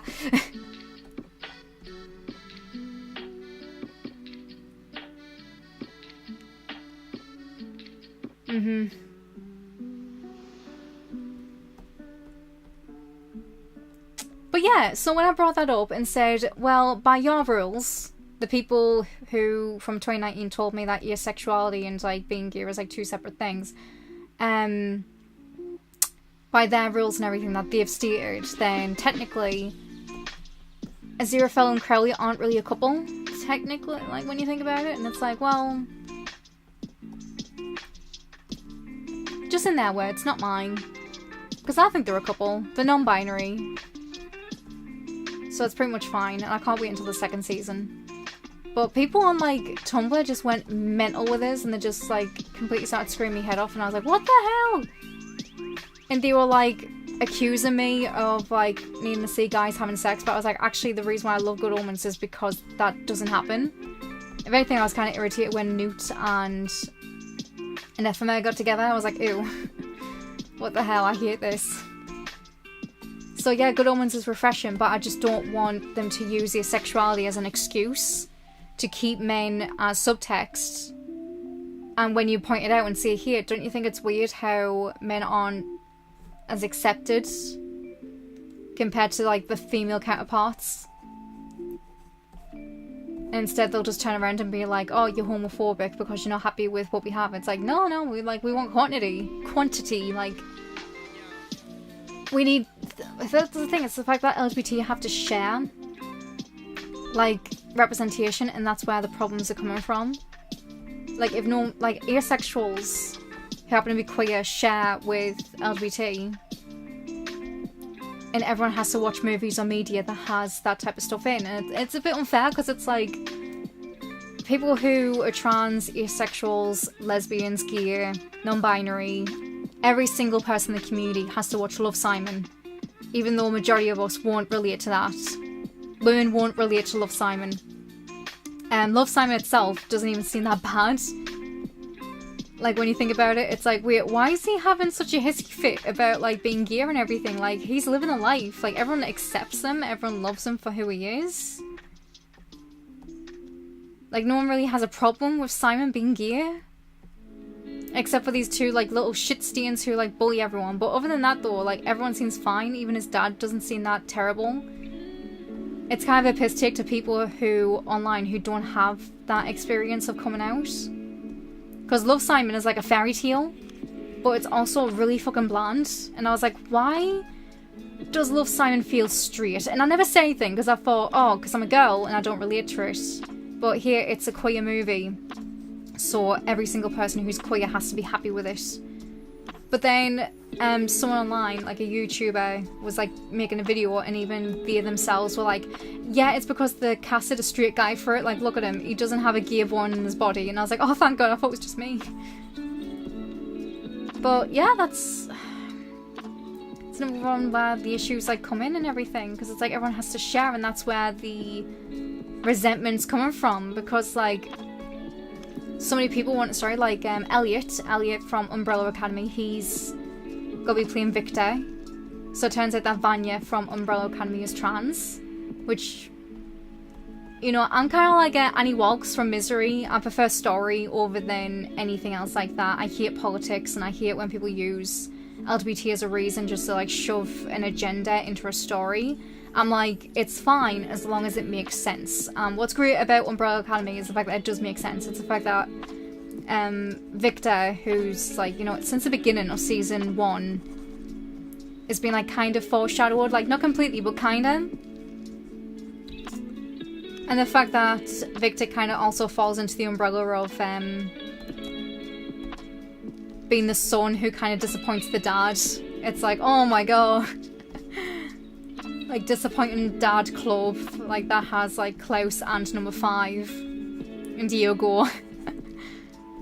Luther doesn't count because he's number 1. Hello, Danny. How you doing? Just casually talking about LGBT shows. And what my favourite is. Good Omens is, like, right at the top, along with, like, Chinese yaoi. It's always good when you have Chinese yaoi. The reason why I like it, like Chinese yaoi, is only for the fact that there's a quantity of like couples. Like I've always loved rom-coms even as a kid. I used to love oh, what was that film called again? It was like a holiday switch-up thing with Cameron Diaz and Jack Black. Really good movie. I actually wanted Cameron Diaz to have a thing for the girl who she was switching the house with, not with Jude Law, but can't win them all, so it's fine. But yeah, it's more like the more something has like a ton of couples in to compare the two, the better it is. Like I always hate when it's like one main couple.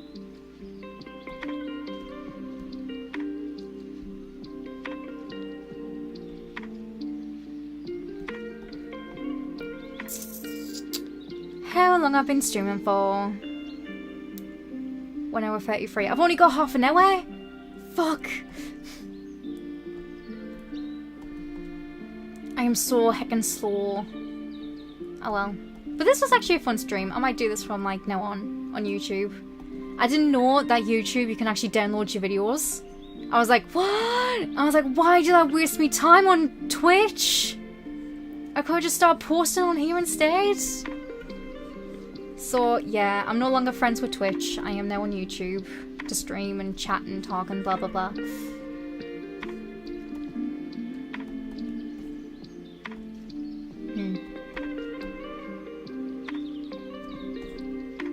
Shit.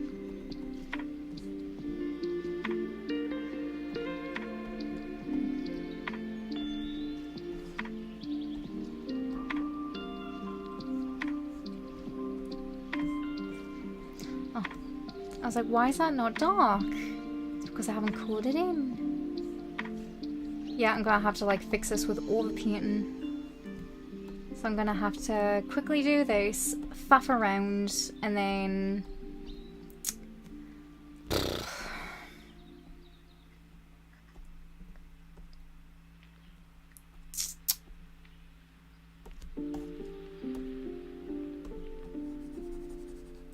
But yeah, I'm pretty much doing this and I don't really feel like drawing. I want to write fanfiction.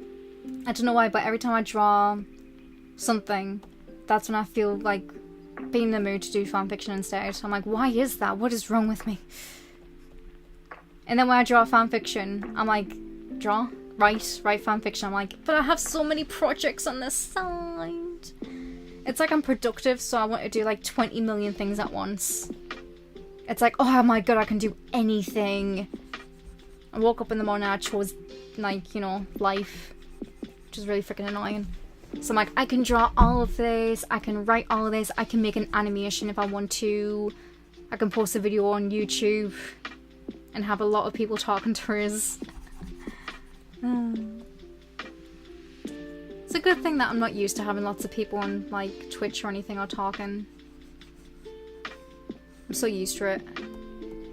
I'm actually surprised of like the people who's actually came in.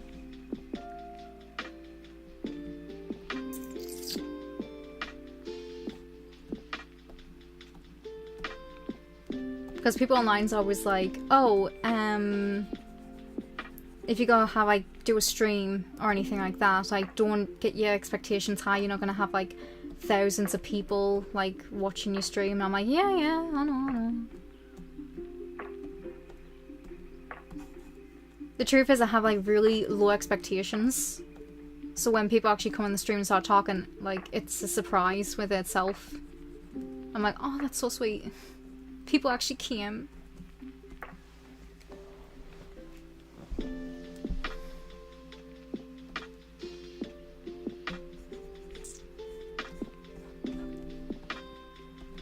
But yeah, the only thing I've done on this stream though is pretty much just colour in things in black and white. Oof. I didn't really get far at all.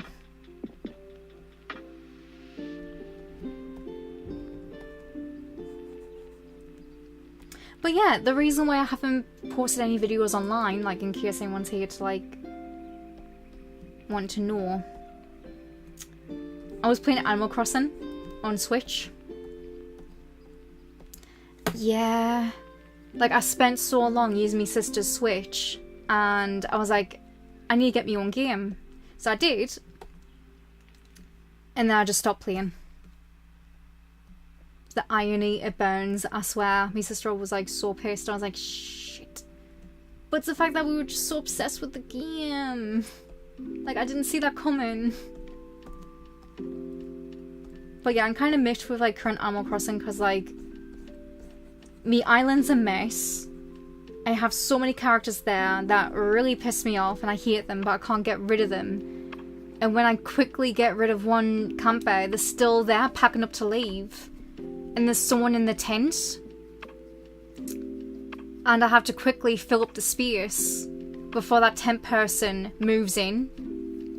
I was so pissed off when that happened, so it kind of put me off the game. And then after that, I got into this series, Scum Villain.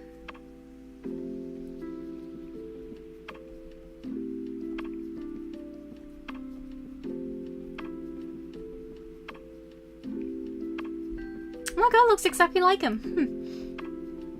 I'm so good at this. But yeah, just watching like a ton of Chinese yaoi. But it's not because of like the relationships are mostly guys. You would think, but no, that's not actually the case, because to me I don't really care. Yaoi, yuri, hentai, not bothered. It's just the fact that men are just more popular characters and there's just more stories out there. I think if girls was just as popular, then I wouldn't actually be looking at yaoi. But yeah, lesbians are just not as popular. The closest thing I have is kakaguri, and yeah, mostly just kakaguri. It's so annoying though, because it's like, it's totally fine because guys are hot, blah blah blah, I get that. But it's the fact that the majority of all the girls and everything, people's like, wait, there is like lesbian stuff out there. There's Shira in our house. I'm like, yes, but the children who go to prom, I mean, at least with the guys, they're kind of older and everything. Like, they're all adults. They're adult men. Although, to be fair, like, that's never stopped me before. It's because I've been shipping every single thing since I was a kid. So in my head, because it's fiction, I'm like, I don't really care. Because like, if I shipped this thing when I was a kid, I still ship it now. Who cares? Not me.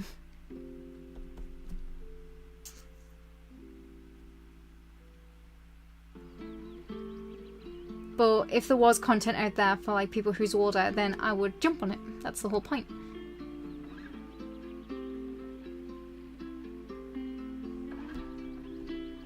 am I doing?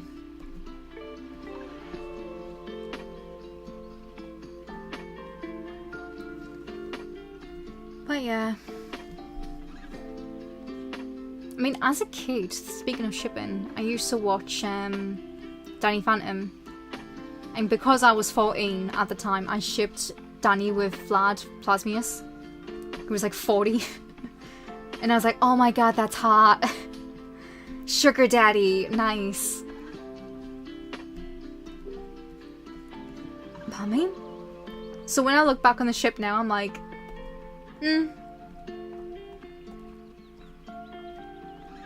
I kind of ship Vlad with Maddie and Jack now.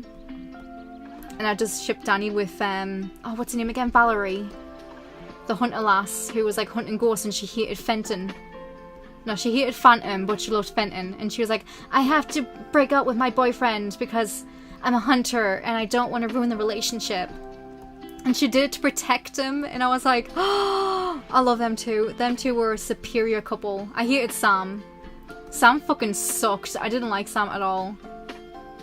You could tell like she just wanted to like do all that crap to be special. Not because she genuinely gave a shit about Danny.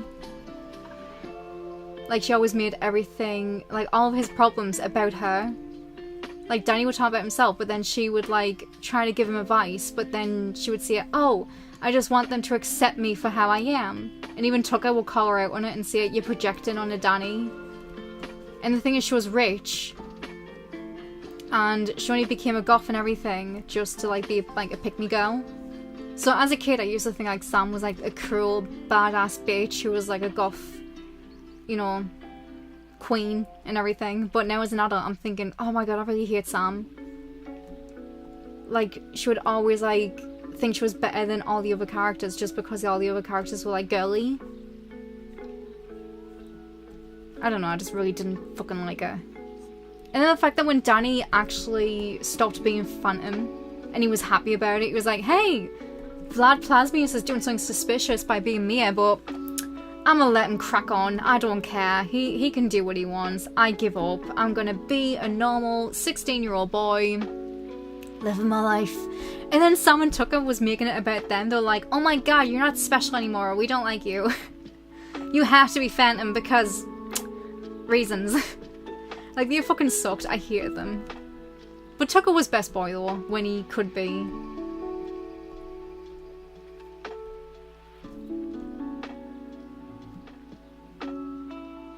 Hmm?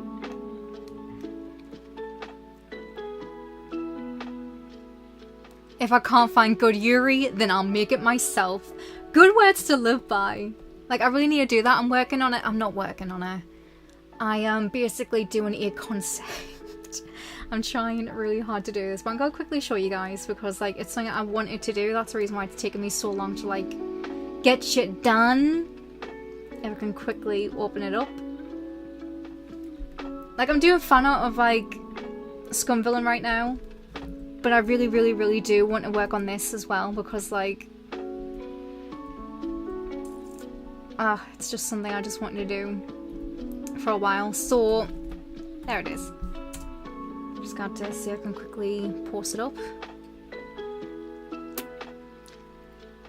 I don't know if I'm gonna make a webtoon. Coming soon, never. But basically this character is a character sheet of what I'm working on. I've got a ton more character sheets of what I'm gonna work on. And you know Charmed? Like the original Charmed with like Prue, Piper, Phoebe and all that stuff. Well, back in 2017, before Charmed was like officially like announced, we were watching season 7 with Chris, and I just thought, oh, you know, I think they're gonna make a reboot because they've been rebooting like everything. They were rebooting Sabrina the Teenage Witch. They might reboot Buffy the Vampire Slayer. So just to be ahead of the game, I was like, oh, I'm gonna make my own story and then just compare it. So I was gonna make a story about Melinda, Chris, Wyatt, about their adventures and everything. And the thing is that before Encanto came out, I was like, oh, Melinda doesn't have any powers and she's like ostracized and an outsider because all the family has powers but she doesn't, so it makes her feel like shit. So she kind of like runs away from home and doesn't deal with that bullshit. And then she comes back, she gets her powers unlocked, and now she has to like learn them. So yeah, and it was gonna be a story about all of these characters, and she's gonna end up making her own coven with a girlfriend, Nadia Soul, and they both just complement each other. And like, again, the whole, if I can't have good lesbians in a horror genre where it's mostly slow burn and it's all about them solving mysteries of like demon things like coming after them, then I don't want it. And I was like, I'll just do it myself, alright, God. At this point I'm making my own comic, yeah.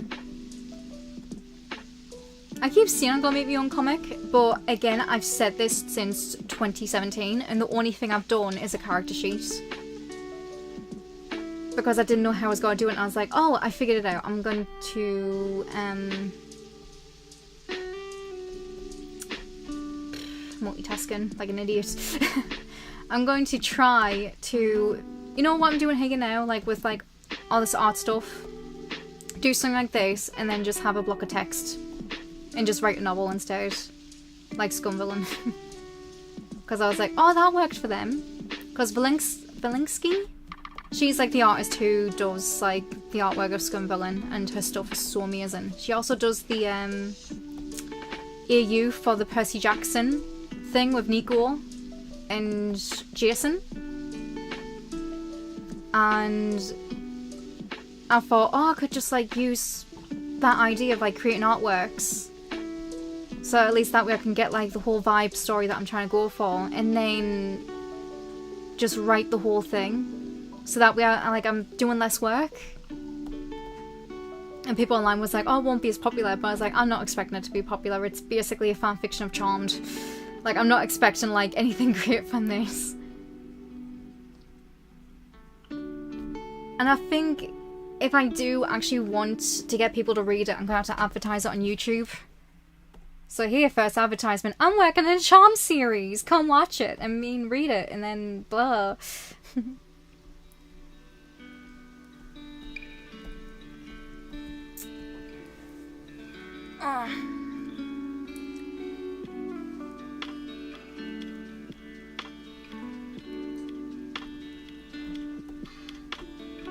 I know how that is. When you want to like do lots of things at once. Like, now I'm procrastinating because I'm like, oh, I need to do my own original thing. And then suddenly I'm just drawing Scumvillain.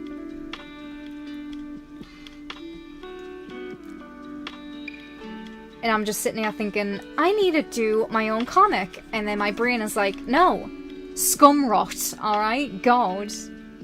So what's it gonna be about if you did make like a Pokemon comic?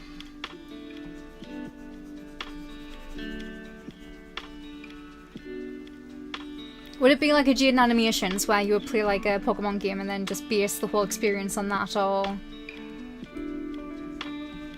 anything else? Also, did you know that, oh, what's it called again? Damn it. You know that squiggly little pink thing that can, like, clone itself into, like, other characters? I can't believe Matt Pat was like, oh, this character basically freaking... It's Mewtwo. It's like a Mewtwo field clone. And he was only joking. And then suddenly, like, the Pokemon movie is like, yeah! That's exactly right. It's just a field Mewtwo clone. I was like, what? And it has like the weird, most bug-eyed look it's ever seen on some tiny freaking face. It's like, oh. Pokemon, like the movie with Ryan Reynolds, was actually not that bad. I think I myself and everyone else was like, oh, really? Like, he's in everything? No Pikachu? Does he sound like Pikachu?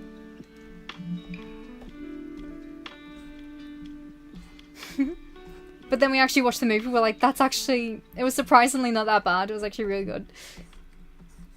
Such a good movie. Especially when the actual character who you thought was the villain wasn't the villain. I was like, wow. I can't believe they're actually bringing back like independent thought in kids' movies. But I bet lots of adults will turn around and say, oh, like why did they do that? My kid can't understand this plot. Because, like, current plot in movies is just, like, spoon-fed.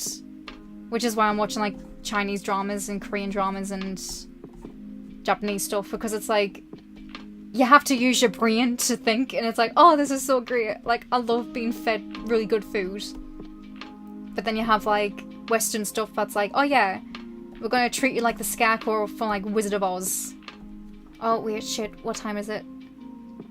Oh, I've only got 9 minutes! 9 minutes to go, guys! And then the stream stops. And you have no more of lovely me. Oh, Ditto! That's the name, thank you. Okay. I want the comic to be about a girl who goes into a coma. Nice! And while she sleeps, her soul transfers into the Pokemon world. I'm still figuring it out. So she transmigrates. That's exactly the plot of Scumvillain, but instead of Pokemon, it's a hentai.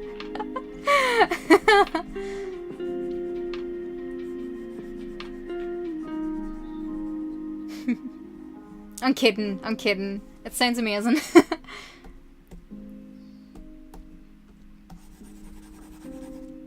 Oh yeah, did you also hear the theory why Nurse Joy might actually be a Pokemon? Like, I love MatPat, but some of his theories are pure crack, and I love them because they're so dumb. I'm like, oh, this is great. And it pisses off the fandom, they get so mad. I'm like, now it's even better. Like, when people turn around and you have a theory, and it's like, oh, Nurse Joy, she is a Pokemon. I'm like, yes, I accept this. But then people online get upset, and then you're thinking, actually, I think he's right. Like, I didn't agree with it, or even, like, thingy the theory first, but when people get upset, you kind of want to, like, piss them off on purpose.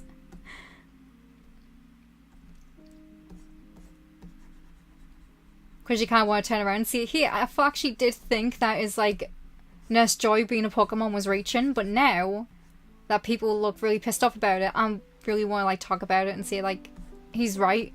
Why are you booing me? He's right. Same as the theory of, what's his name again? The kid from Five Nights at Freddy's, him being, like, a robot boy. And everyone's like, oh yeah, like, the kid you're playing, he's an animatronic. People got so mad, and I was like, yeah. I think he is. Like, I'm being really serious. I really do believe that he's actually an animatronic. I don't unsee it. Pardon me? That's what happens when you eat your food before you do a stream. You burp.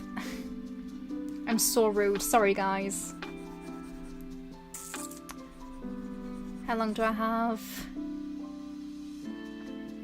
7 minutes. Gregory! I love MatPat too, yeah. Honestly, MatPat gets so much shit. Like, he doesn't even do anything, like, people just hate him, and it's like, what did he do wrong, guys? Like, he's so wholesome, and he doesn't try to be, and people just like, oh, I can't. He's such a sweet cinnamon bun. Remember that time he gave Undertale to the Pope? And people got so mad about it? That shit was hilarious. And even MatPat was like, guys, the Pope was talking about mercy. The game's about mercy. And then you guys got really mad and upset. I don't like you anymore. And he just, like, ran away with, like, one firm kick of his scooter with the tassels flying in the air. Like, I'm not your friend anymore. God, MatPat's so funny. He gets so much shit. I feel so bad for him.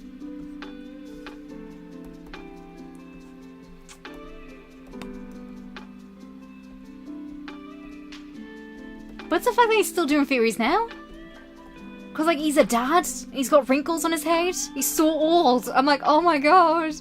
That's, like, the most horrifying thing about, like, seeing all the YouTubers, like, on YouTube.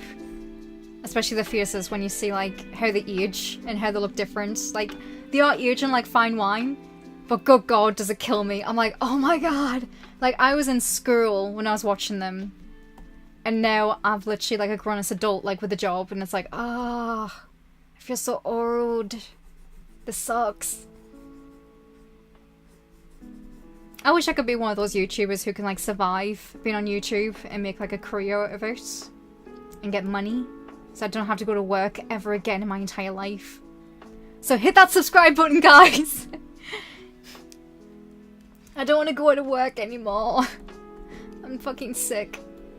I want to actually afford a house. That's what gets me, is the fact that YouTubers in Britain can afford a house on YouTube. I'm like, how? That makes 0 sense. God, I would love to live in a house. But that's never gonna happen, but yeah. I hope to dream. How long do I have? 4 minutes to go. Fuck. Fuck. Right, I'm not gonna waste my time with little details.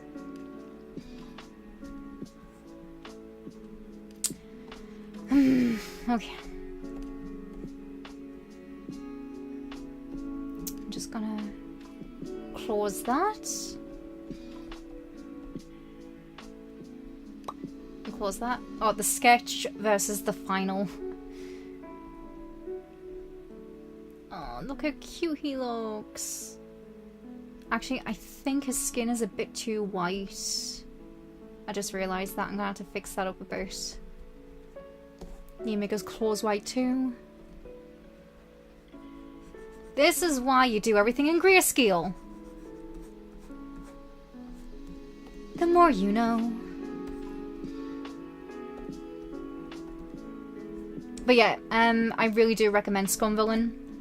Oh, Scumbag System self-saving. Wait, no. Scumbag System. It's the animation online. And it's really safe type of thing. It's really censored. Like, not censored in a way that it's like, ugh, I don't approve of censorship, but it's like the whole, if you're like me and you don't want to be uncomfy with like a ton of topics, then I recommend the animation, because the animation's like pretty tame, but very gear in its own way. It's like, good God, you look at China and thinking, this is censorship? And then you look at Disney, it's like, okay, now you're just bullshitting, because look at that crap that they're doing, the made untamed. What a pile of baloney. But yeah.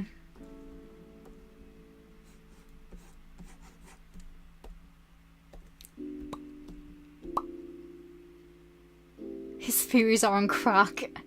You should stream more if you wanted to, it's entertaining. Yeah, I am. I used to stream all the time on Twitch, and I thought, why the fuck am I on Twitch? Like, I go on Twitch, I make a video, and all I do is like re-download the video and repost it on YouTube with my voice over it, so it's condensed, so it's like a 16-minute video online or less. But now I'm thinking, let's just cut out the middleman, let's just start streaming on YouTube. But usually on Twitch I get to like last longer, like more than 2 hours. And all I've done is just do this, and that's the only problem with my streams, is the fact that like I don't really get much done. I'm like really slow. But to be fair, I do actually watch people online who, you know, stream as well. And every time they draw, I always see them doing this, where they basically go like, here's my line art tutorial, blah, blah, blah. And they just do that for like 3 hours.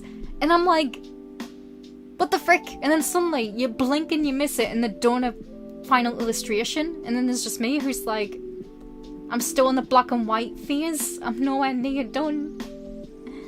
That's good day. Do you ever just like want to get to this certain point and just think, you know what, someone else can take over. They can deal.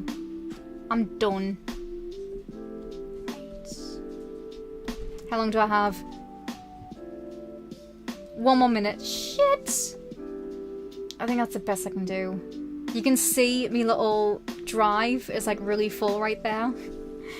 I'm running out of space. I make this mistake where when I draw stuff, what you're supposed to do is sketch and line art on like a really big canvas.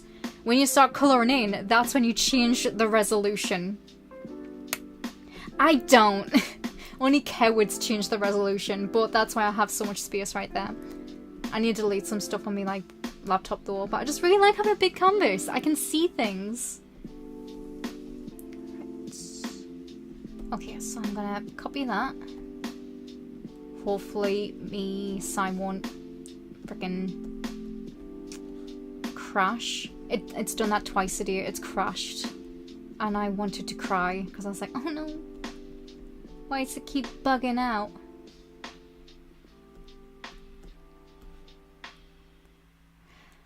Right, there we go. Oh, need to delete that.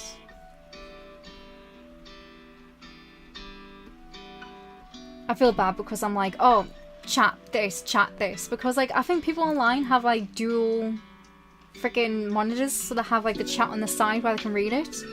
I have to keep clicking onto YouTube to read the chat. And sometimes I just assume that no one's there. I'm like, who's here? Who's gonna watch my stupid ass stream? So the fact that people's here is amazing, so thank you guys. Right. And there we go, that's it, that's the end of my stream. So thank you for everyone for watching. Stretch it out. And I hope that was good enough, and I hope you guys enjoyed it, and I'll see you guys in the next stream. And happy Pride Month, okay? And I hope that was really entertaining for you. So I'll see you guys in the next stream.